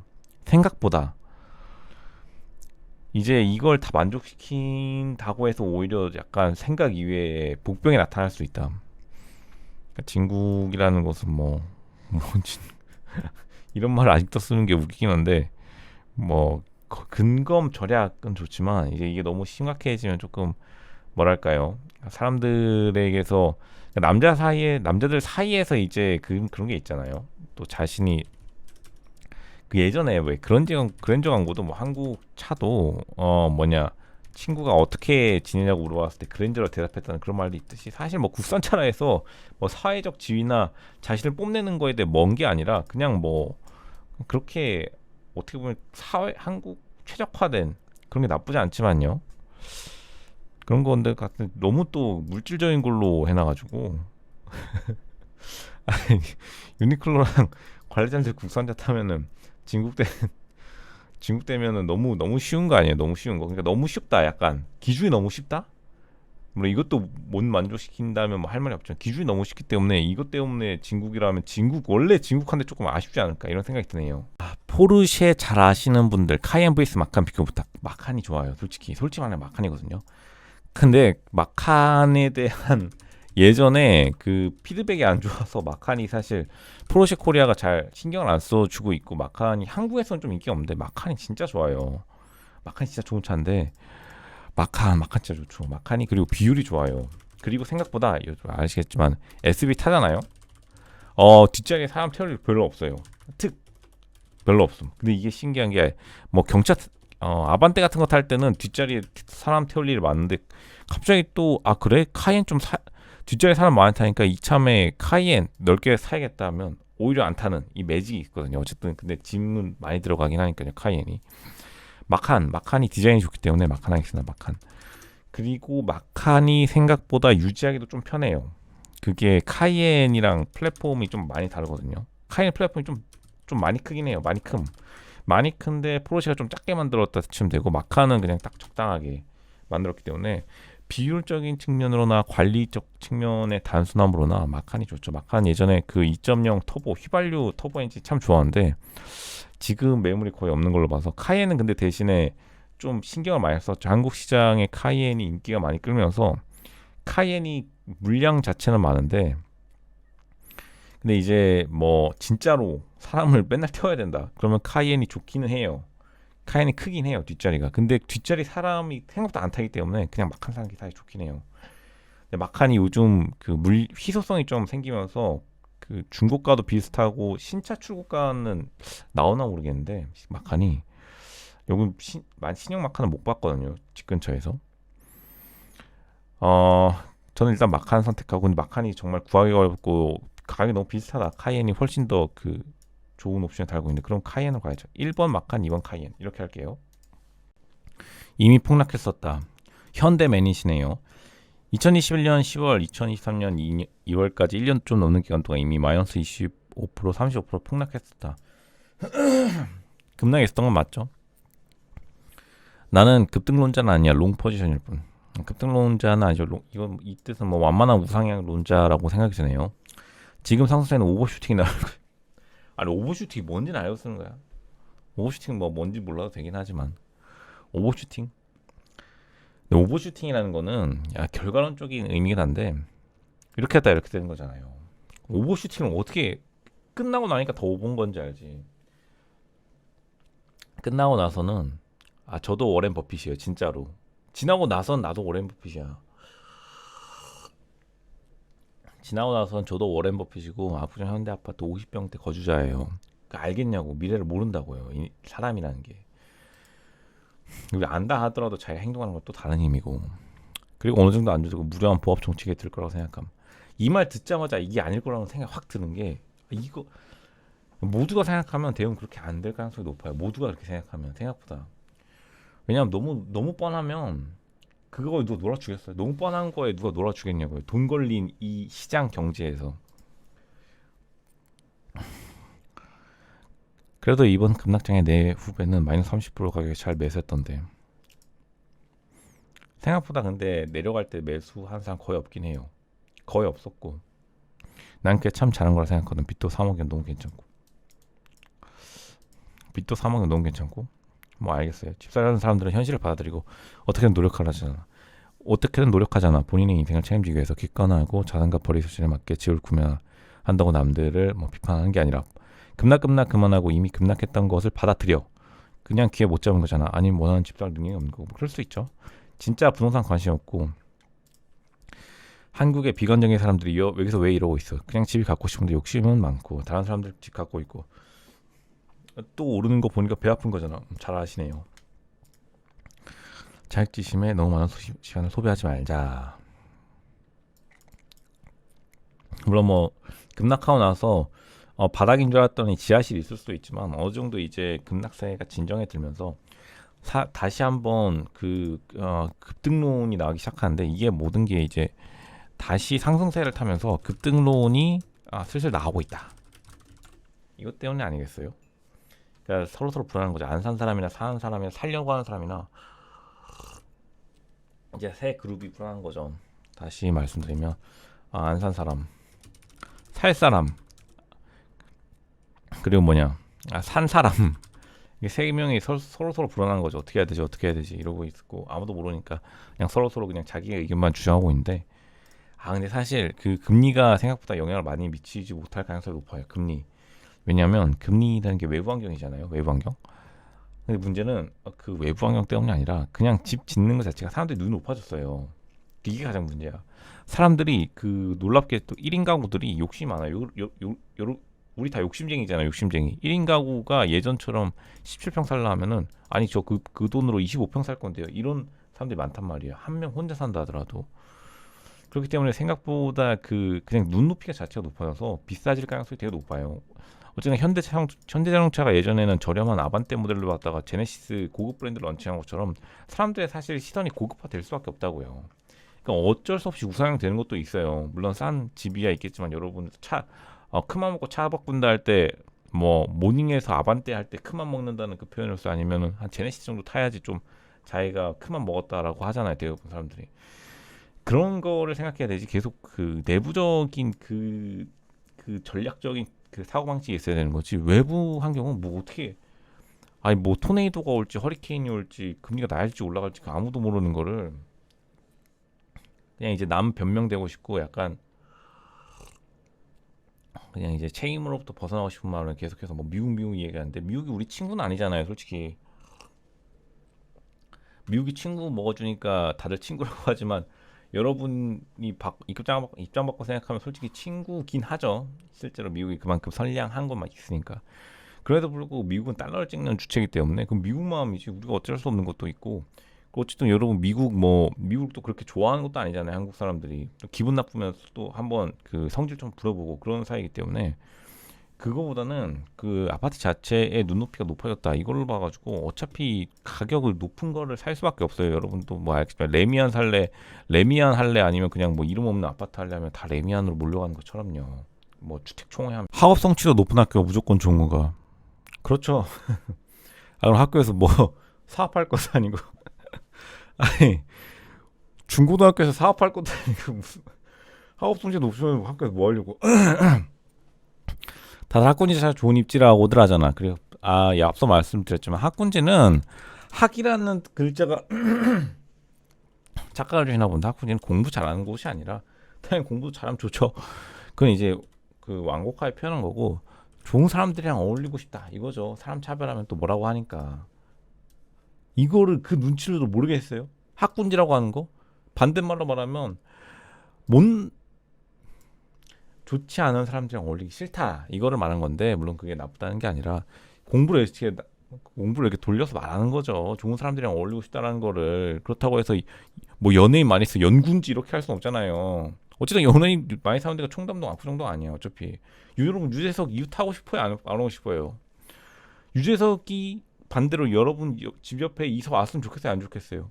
바로 플랜카드 붙여 여기 유재석이 사는 집 난리칠 거 아니에요. 어디 호갱 노노나 모든 사이트 가가지고 여기 누구누구 살아요 잘난 척하고 대대손손 이미 10년 전에 이사가도 평생 여기 누구누구 살다 왔던 집 그렇게 플랜카드 써붙이고 난리치는 게 인간의 심리면 그거를 있는 그대로 받아들이고 하면 될 것이 계속해서 뭐 거기가 뭐 좋아요 이렇게 이미 아는 거를 되물으면 안 돼요.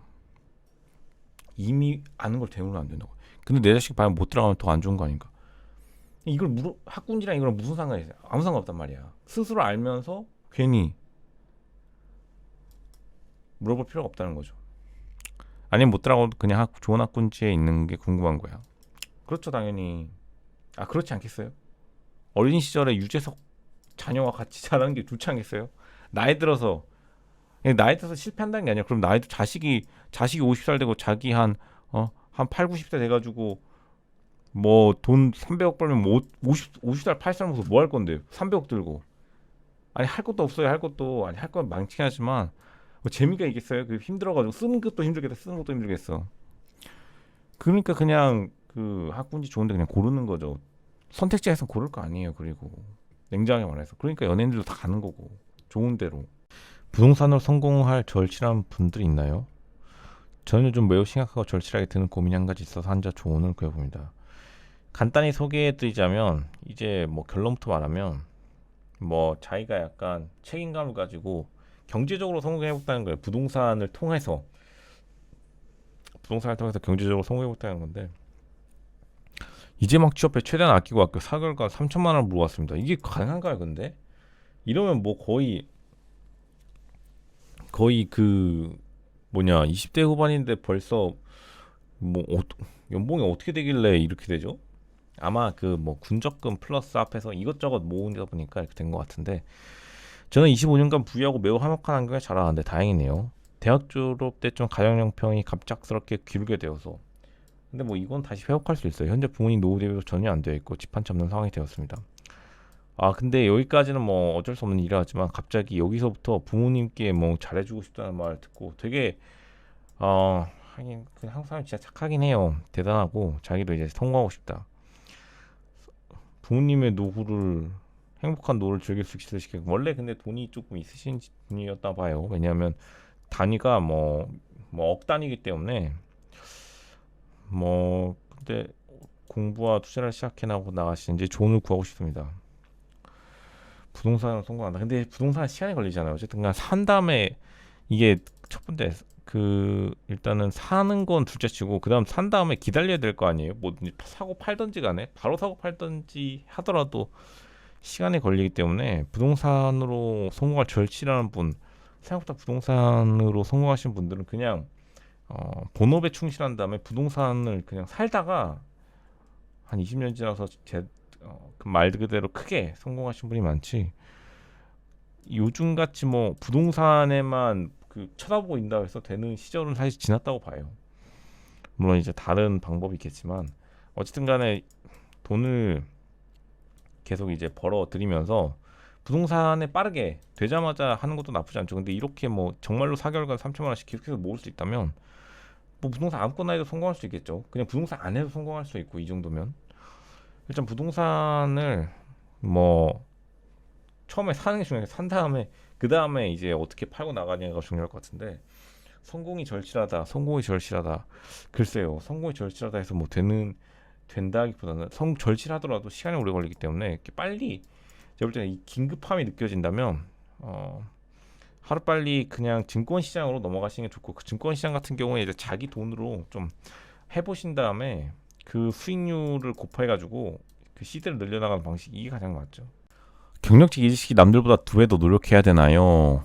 근데 이게 진짜 애매하거든요. 근데 노력하면은 그 사람들 마음이 괜히 일부러 심술궂게 구는 게 있어서, 실제로는 노력을 좀 힘을 빼야지 더 도움이 돼요. 그러니까 일을 안 경력직 이직 이후에 뭐 일 안 만드는 게 사실 나아요. 왜냐하면 일 잘해봤자 솔직히 여러분이 그 회사에 있다 생각해 보세요. 더 웃긴 거는, 경력직으로 그 경력직에 간 사람들조차도 경력직이 일 열심히 했잖아요. 그러면 사람 많이 심술궂게, 너 그럼 네 일 좋아하면 너 더 해라, 이런 식으로 하기 때문에 솔직히 좋게 평가받기 더 어려워요. 열심히 일할수록. 그 경력직의 이게 딜레마야. 열심히 하면 다 잘 됐지. 이 세상이 근데 그런 게 아니잖아요. 경력직 할 때 오히려 일을 좀 줄여나가는 게 차라리 나아요. 열심히 해봤자, 그리고 인정해 줄 수도 없어. 그럼 뭐해? 기존에 있던 사람 바보 만드는 거야. 그러니까 오히려 경력직은 그냥 최대한 일을 줄여나가는 게 좋아요. 그렇다고 해서 뭐 일을 놓으라는 게 아니고, 그래봤자 어차피 기존에 있는 사람들의 눈은 당연히 안 들겠지. 그러겠어요? 해주고 싶지도 않을 거예요. 인정해주고 싶지 않아. 그럼 있는 사람들이 자기가 입지가 뭐가 되겠어? 더 황당해해요. 그러니까 2배 더 노력을 그냥 1배 노력하고, 그 다음에 그냥 그 흐름만 익히는 시간으로 보내는 게 좋아요. 괜히 노력한다 해서 그렇게 또 좋은 평가를 받지 못해요, 실제로. 그래서 잠깐만 생각해도 잘 알 수 있잖아요. 얼마나 많은 이 회사 생활에서 경력직을 이직했는데, 솔직히 잘해서 다 경력직 이직 성공했으면 다 경력직 하지. 내 생각보다 그렇지 않기 때문에, 그냥 자기 1인분만 하면은 문제 없어요. 괜히 2인분 하려 했다가 난리 치는 것보단. 누가 대한민국을 명품 소비국이라는가? 미국이 소비 지출이 유일하게 전 세계에서 가장 높아요. 이거 대단한 건데, 그러니까 미국이 금리를 그냥 자기들이 올렸는데도 자기가 그냥 그거 버텨내면서 소비를 엄청나게 하고 있어요. 미국인들은 여전히 내일이 없는 것처럼 소비하고 있습니다. 월스트리트저널인데, 이제 그 커뮤니티에서 인기를 얻고 있어요. 레딧에서. 콘서트, 여행, 명품 핸드백이 저축보다 우선순위를 차지하고 있습니다. 미국 경제 성장력인 주요 동력인 가계 지출은 여전히 견고하고, 이게 대단하죠.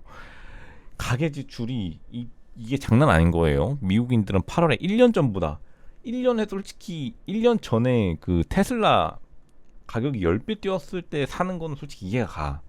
근데 지금 5.8%더 지출해. 더. 그러니까 이게 소비가 이렇게 될 수가 있나랄 정도로 미국이 자기가 금리 올리고 자기가 더 써가지고 뭐 긍정적인 거는 어쨌든 세계 경제가 아주 견고하다. 왜냐하면 미국이 대공황 빠지면 사실 세계가 대공황에 빠지고 미국이 좋으면은 당연히 훈풍이 퍼져 나가니까요.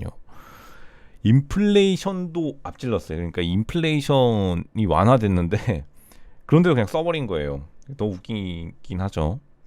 근데 물론 이게 그 어떻게 보면은 양극화라고 할 수 있죠. 미국도 양극화 많이 돼서 일단 생필품이라고 하면 미국의 생필품이 휘발유잖아요. 미국은 이제 휘발유가 없으면 지하철 타고 다닐 수가 없으니까 뭐 타고 다니시는 분도 있지만 대부분의 교통수단이 90%가 자가용으로 이루어지니까요.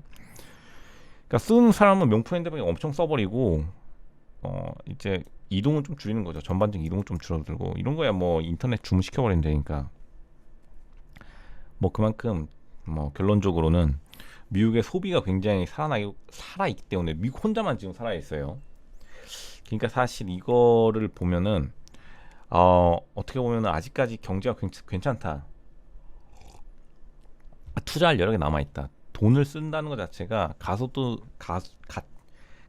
소득 남아있다는 것 자체가 더 투자할 여력이 남아있다는 거기 때문에 이제 그 자본의 흐름이 세계를 한 바퀴만 돌면 다시 한번 회복되겠죠. 미국도 이제 주담대 금리가 되게 문제가 되고 있는데 주담대 금리요. 주담대 금리가 왜 문제라는 거죠? 보시면 모기지 금리가 정상이란 말을 그만하라고 합니다. 보시면 이제 딱 뭔가 부동산 느낌 딱 오죠. 모기지 금리가 정상이 되려면 근데 미국인이 생각하는 모기지 금리는 되게 낮긴 해요. 지난 23년 동안 이 5% 수준을 유지해야 됩니다. 링크에 따르면 23년보다 이보다 낮은 수준이었다고 합니다. 미국이 대부분 뭐 0% 간 적도 있었으니까요. 근데 이제 미국 같은 경우에 미국의 부모님 세대는 1980년대 10만 달러, 한국 돈으로 1억 3천 정도 하는 침실 2개짜리 콘도를 찾고 계셨던 것 같습니다. 계약금 10%에. 근데 미국은 진짜 계약금 0%도 있었어요 한때. 그러니까 90% 대출 혹은 100% 대출이 지금까지도 5% 10%가 많고 예전에는 100%까지 해줬어요. 많이 유학생들한테 해줘서. 그 미국에 집 사신 분들 되게 많죠. 다 그렇게 산 거지만 돈을 많이 벌어야겠죠. 세금과 보험료를 제외한 월 페이먼트는 1,500달러.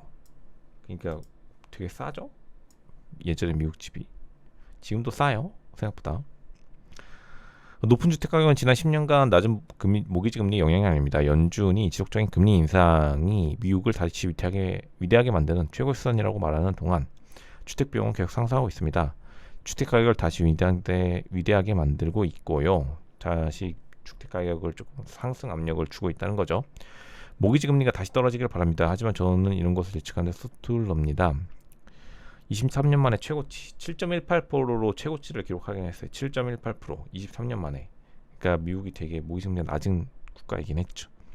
집을 소유하지 않은 사람은 되게 좀 이제 무주택자들은 거의 좀 안 됐다 이런 강한 단어까지 쓰네요. 베어스 댓글을 볼까요? 정상입니다. 오랫동안 4.5% 이상에 익숙해지세요. 그러니까 4.5% 이상은 이제 지금 같은 고금리에 익숙해지라고 하기 때문에 일반 주택은 10년에 250만 달러가 되지 않아요. 한국으로 따지면 한 30억 되네요. 부동산 중개업자가 수수료를 올리기 위해 정말 엉터리를 팔았나 봐요. 미국도 이제 부동산 중개업자들을 비난하는데, 근데 이제 그만큼 미국도 저금리 모기지 시장에 익숙해져 있었기 때문에 지금 시장이 뭐 아무도 모르는 시장이고 그만큼 어떻게 될지 모르는 거예요. 그러니까 한국 분들 중에 그 뭐죠? 단지 금리 올라서 상승, 금리가 올라서 하락 이건 아니고 진짜 복잡한 그 주택 시장의 변화에 따라 움직이는 거지. 이제 금리로만 움직이는 시대는 거의 지나갔다. 그리고 또 모두 아는 거니까 그렇게 된 거죠. 미국 생산 증가로 GDP 성장률 3% 전망. 와우, 대단한 거죠. 미국이 독일이 참고로 마이너스 0.6 마이너스 성장하니 많이 하고 있는데 미국이 GDP 성장률 4%? 참고로 지금 중국이 4% 아니 5%만이 지금 돈을 이렇게 붓고 있는데 미국이 4% 대단한 건데 소비자 지출이 3분기 GDP 성장에 크게 기여할 것으로 보이지만 돈을 많이 쓰고 있으니까요. 제조업이 안정화되고 건설업이 견조한 증가세를 보이면 연간 4% 가까운 증가를 기대할 수 있습니다. 대단한 거죠. 거의 뭐 지금 유럽의 배 더블로 성장하고 있어요. 자기 혼자 달러 찍고 자기 혼자 금리 올리고 자기 혼자 재미 보고 자기 혼자 지금 명품백 지출도 올라가고 그냥 1인 원맨 쇼를 찍고 있는데 그게 이제 사실 어떻게 될지 봐야 될 것 같긴 한 게 일단은 지금 미국이 이제 혼자 잘 나가면 좀 그렇죠. 혼자 잘 나가면 이제 분위기 싸해지죠. 솔직히 그리고 달러 자기가 올린 거잖아요. 그럼 우리가 돈 달러 풀라고 뭐 애원한 것도 아니고 자기 그 경제를 활성화시키기 위해서 달러 풀었다가 올렸다가 자기 멋대로 하니까 그러니까 이제 바이든 행정부가 제 생각에는 이거 눈치 보여가지고 어디 그 유럽 회의 가면은 고개 들 수 있겠어요. 그러니까 제가 볼 때는 내년에 블룸버그가 마찬가지로 내년 초에는 금리 하락 시그널이 간다. 혹은 금리 하락 해준다. 이러지 않고서는 이거 뭐 국제 리더 될 수 있겠어요. 자기 혼자 이게 잘 나가면 자기 혼자 명품백 지금 유럽 애들 에코백 메고 다니는데 자기 혼자 명품백 지출 실제로 5.3% 증가했어요. 미국에 명품백이 그리고 미국이 명품백이 아니라 거의 프랑스에 수입해 오는데 프랑스 애들 지금 일자리 없어가지고 놀고 있는데 루이비통 메고 가면은 이제 분위기 싸해지죠. 이래가지고는 일단 제 생각에 100% 블룸버그 마찬가지로 내년 초반에 금리 하락 시그널 더 적극적으로 나가면 금리 실제 하락 약간이라도 스텝 다운 하겠죠. 이제 미국의 그 레딧에 식스 피겨라고 유명하죠. 식스 피겨가 뭐냐면 억대 연봉이라는 뜻이거든요. 왜냐면 6자리 숫자라고 해서 그러니까 10만 달러가 이제 1억 3천이죠. 솔직히 말하면 1억대를 하는 건데 이게 이제 돈이 좀 많이 풀리니까 이런 말을 하네요. 억대 연봉이 새로운 뉴노멀인 거예요. 뉴노멀인가? 제목은 억대 연봉이 뉴노멀인가? 얼마 전까지만 해도 어렸을 때 억대 연봉이 꽤 인상적이었던 기억이 납니다. 지금은 저와 제 친구들 모두 이 정도 수입을 버는 것 같지만 결코 넉넉하지는 않습니다. 우리 모두 집을 살 여유가 없고 우리는 20대입니다. 당연하겠죠. 임대료가 수입 상당 부분을 차지하며 비싸죠. 월세가. 치솟는 생활비는 끝이 보이지 않고 있습니다. 그런데도 도로에는 여전히 수많은 새 차가 있고 사람들은 그 어느 때보다 더 많이 외식하고 여행을 다니면 도저히 이해가 안 돼요. 다들 우리보다 더 잘 사는 건가요? 모든 세대가 마침 최고의 삶을 살고 있나 이 상황에 대해 어떻게 생각하시나요? 댓글은 억대 연봉은 새로운 뭐 연봉 6천만 원입니다. 약간 이런 얘기를 하는데 그만큼 이제 인플레이션 때문에 실제로 임금 상승이 특히나 미국은 이제 집값의 금리에 따라 집값이 크게 변동이 없기 때문에 그냥 고정금리에다가 그리고 모기지 대출이 되게 온화한 조건이 많아서 인플레이션이 대부분 중고차 시장, 그러니까 생활 가격 그리고 휘발유 가격 직격으로 영향을 미치거든요. 그러니까 사실 가처분 소득이 빠르게 줄어들죠. 한국은 이제 집만 해결되면 가처분 소득이 솔직히 좀 남는 형국이고요. 그러니까 베어스 댓글이 이 정도인 것처럼 미국 같은 경우에는 근데 여기서도 아시다시피 임대료 월세가 아시겠죠? 얼마 전에도 한국에도 이런 말이 퍼졌는데 이건 맞아요. 1억 벌어서 미국에서는 근데 진짜 빠듯하게 살아요. 왜냐하면 뉴욕 같은 데는 진짜 뉴욕은 참고로 대졸 초임이 한 1억 3천 정도 돼요. 좀 잘 버는 1억 3천. 왜냐하면 근데 이게 아니 뉴욕 그 좀 좋은 동네 월세가 아파트죠. 한 600만 원 해요. 그런 데에 좋은 직장이 몰려있는데 그런데 초봉이 1억 3천이라도 6천 쓰고 나면은 물론 이제 세금 혜택이 있어서 사실 꽤 좋긴 한데 사실 솔직히 이제 너무 비싸죠. 6천이면 7,200 나가야 되는 거잖아요. 진짜 7, 80년대 한국의 그 서울 사글세라고 하죠. 그때 마냥 주거비용이 너무 세서 그 돈이 연봉의 의미가 많이 퇴색됐죠. 특히나 좋은 동네일수록. 근데 미국은 땅이 너무 커가지고 좋은 동네랑 안 좋은 동네 차이가 너무 크기 때문에 또 좋은 동네를 다 살고 싶어 하죠. 그러니까 이게 더 문제가 되는 것도 있고 특히 뭐 LA, 뉴욕 빼고는 솔직히 집값이 확 떨어지긴 하는데 LA, 뉴욕이 너무 비싸니까 이게 문제가 되는 거고요. 그만큼 미국도 인플레가 매우 심각하다.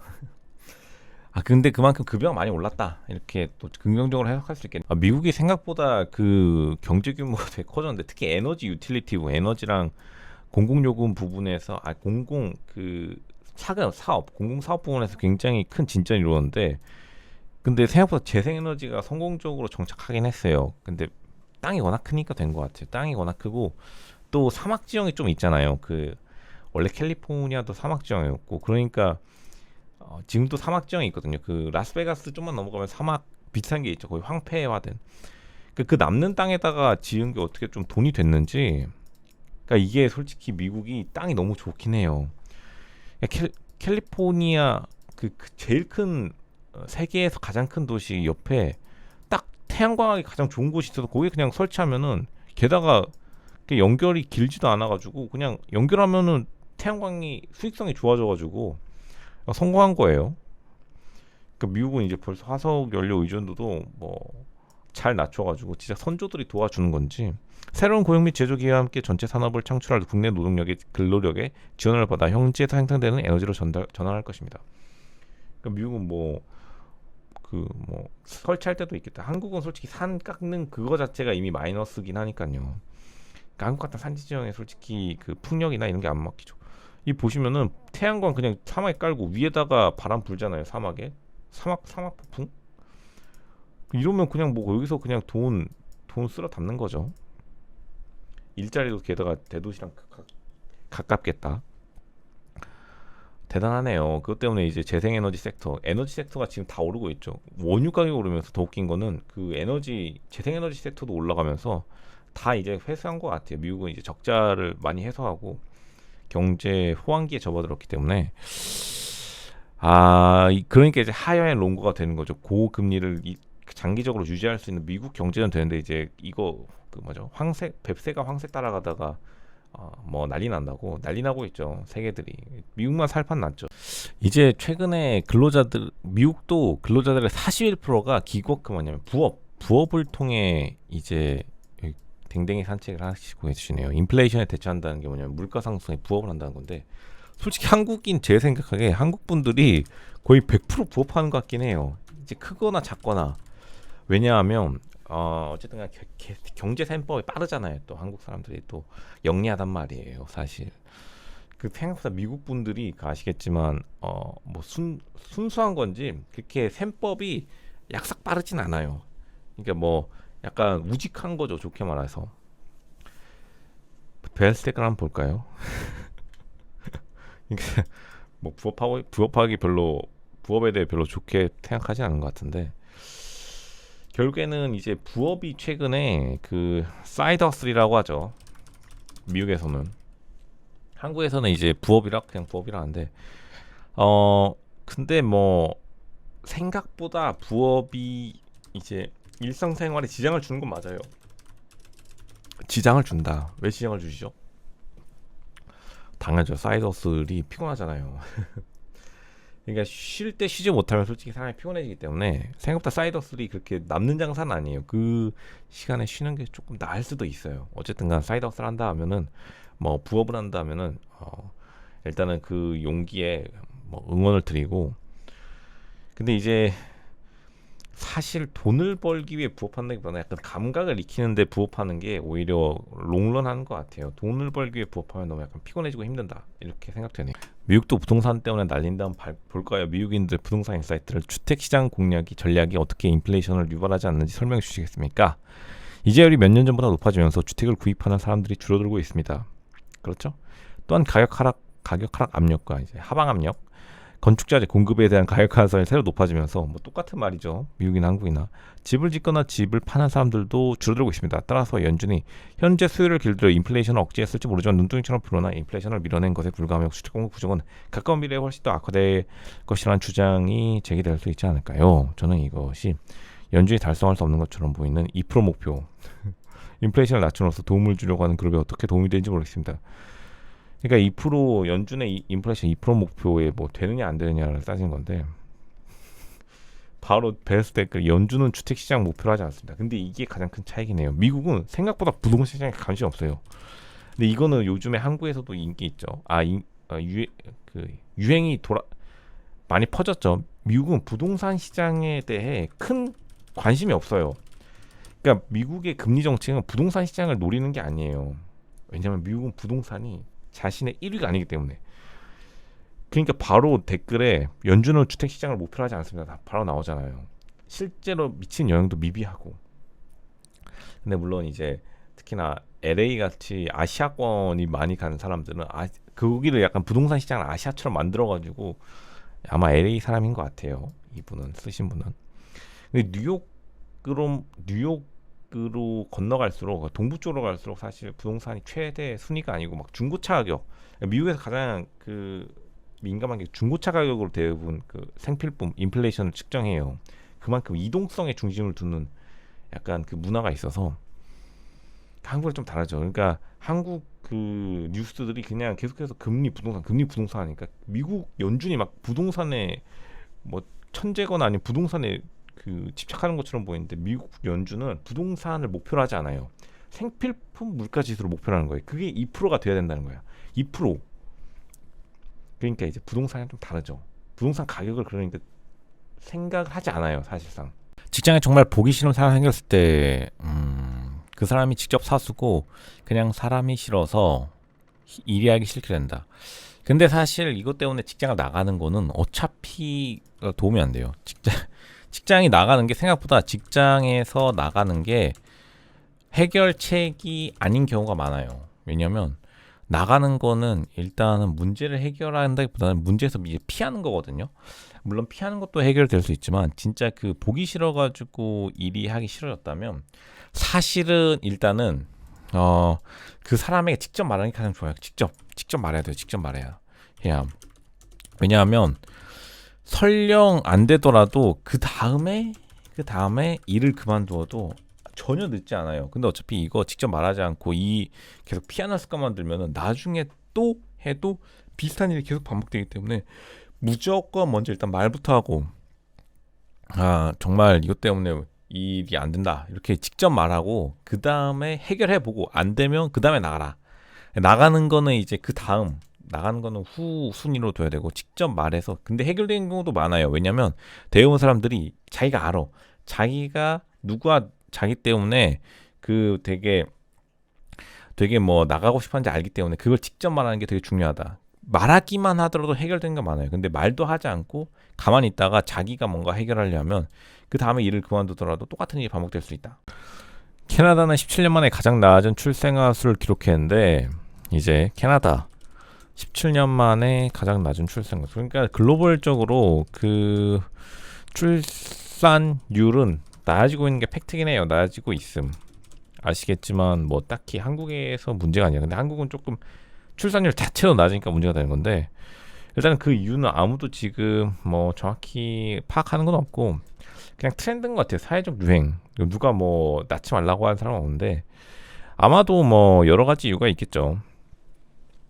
베스트 댓글은 무엇일지 궁금하다는데 실제로 뭐 무엇일지가 아니라 무엇일지를 논해보는 자리인데 대부분 뭐 어떤 분은 임금이 정체돼 있고 무슨 보육이 잘 시스템이 안 돼 있다는데 솔직히 그 아시겠지만 뭐 예전 보육 시스템이 없을 때도 낳지 말라 해도 낳았던 시절이 있었어요. 그러니까 이걸 뭐 단순한 경제 현상으로 보기에는 좀 애매하고 그냥 복합적인 사회 트렌드라 볼 수 있을 것 같아요. 예를 들면 유행이라든지 아니면 사회적 인식이라든지 그러니까 이런 것들이 바뀌다 보니까 출산율이 전부 다 떨어지고 있고 캐나다 또한 17만에 가장 낮은 출생아 수를 기록하면서 한국만이 뭐 유일한 출산율 그건 아니다. 근데 물론 한국은 조금 더 낮다. 이 정도로 파악하면 되겠네요. 헤드헌터가 서류 합격이라 연락 오면 합격 확률 있나요? 서류 합격은 한 거죠. 아무 상관없나요? 뭐 합격한 거죠. 이분이 묻는 게 그러니까 헤드헌터가 이제 서류 합격이라고 말해서 좋다는 건지 서류 합격은 서류 합격이죠. 뭐 이분이 말하는 거지 헤드헌터를 통해서 들으면 좋겠냐는 건데 헤드헌터랑 어차피 그 회사 HR이랑 공유해요. 정보를. 그렇기 때문에 뭐 크게 영향은 없는데 그러니까 HR팀에서 연락 오지 않고 원래 그 HR팀이 헤드헌터를 통해 연락하는 게 매너긴 해요. 그렇기 때문에 서류 학교에 연락 와도 뭐 크게 다를 점은 없어요. 그게 정답이고 그러니까 어떤 분은 헤드헌터 역할이 솔직히 그렇게 또 중요하지는 않긴 한데 헤드헌터 분이 있으면 좀 편하긴 하죠. 헤드헌터 분이 정말 많은 일을 대신해 주는 것도 있지만 솔직히 요즘에 뭐 헤드헌터가 있으면 조금 이제 그 채용을 진행하는 입장에서도 헤드헌터가 이랬다고 하는데 약간 변명거리가 생기니까 그런 걸 좋아하기 때문에 헤드헌터 분한테 잘 보여서 뭐 나쁠 건 없어요. 헤드헌터가 생각보다 객관화는 있어요. 객관적인 안목은 있는 건 사실이에요. 왜냐면 많이 보니까. 그러니까 어느 정도 믿어도 되는데, 근데 이제 헤드헌터보다 다르긴 하죠. 객관적인 안목이 좀 없으신 분들의 경우 조금 문제가 있긴 한데, 젊을수록 솔직히 객관화는 많아져요. 왜냐하면 젊은 사람이 이직하지, 나이 드신 분이 이직하는 게 거의 없거든요, 사실. 그러니까 이제 거기서 갈리는 거죠. 그래도 근데 또 그게 사람마다 좀 다르긴 해서 많은 헤드헌터를 만나보는 것도 좋죠. 회사에 소문 퍼뜨리는 사람이 있어요. 근데 이건 솔직히 좀 전략적으로 생각해야 돼요. 근데 소문 퍼뜨리는 사람을 차라리 그 전략적으로 활용하는 게 중요해요. 사실 나에게 나쁜 말을 한다 해서 그 사람이 자신의 그 앙심을 품고 있진 않아요. 오히려 관심 있다는 뜻이거든요. 그러니까 뭔가 질투난 게 있었겠죠. 사람들이 관심을 가지니까 소문을 퍼뜨리는 거고, 뭔가 잘 되는 일이 있으니까 뭔가 흠을 잡으려 하는 거기 때문에 이걸 잘 이용해 가지고 자신을 더 어필하는 걸로 삼아야지. 어차피 이거 뭐 소문 퍼뜨리지 말라 해서 안 할 사람이면 원래 안 했겠죠. 그러니까 이거 가장 좋은 거는 자기도 사실 좋은 소문을 퍼뜨리는 게 중요해요. 자기도 맛, 맛 소문 적절인데, 이거 나쁜 뭐 험담은 하지 마시고 좋은 소문을 퍼뜨리는, 좋은 소문. 그럼 어차피 사람 다 알아요. 누가 왜 이런 말을 하는지. 그러니까 사람들이 말을 왜 들어주냐면, 이런 소문 같은 걸 자기가 약간 뭔가 제어하는 권한을 찾고 싶어서 말을 들어주는 거야. 다 아는데 일부러 그냥 아는 척 하는 거죠. 그러니까 사람들은 대부분 다 아니까 뭐 사람들 관심 없던데요. 그거는 이제 민망하니까 그런 거고, 실제로는 다 관심이 있다는 거예요. 그러니까 오히려 이거를 기회로 삼아서 맞서면 좋은 소문을 퍼뜨리는 걸로 그 창구로 삼아야지. 괜히 이거 말했다가 그렇게 소문 퍼뜨리지 마세요. 이러면 어색해지기만 하고, 저 소문 그렇게 해서 안 퍼뜨릴 사람이었으면 진짜 안 퍼뜨렸기 때문에 효과도 없습니다. 그냥 좋은 소문 퍼뜨리는 맞소문 작전을 가는 게 가장 좋아요, 실제로.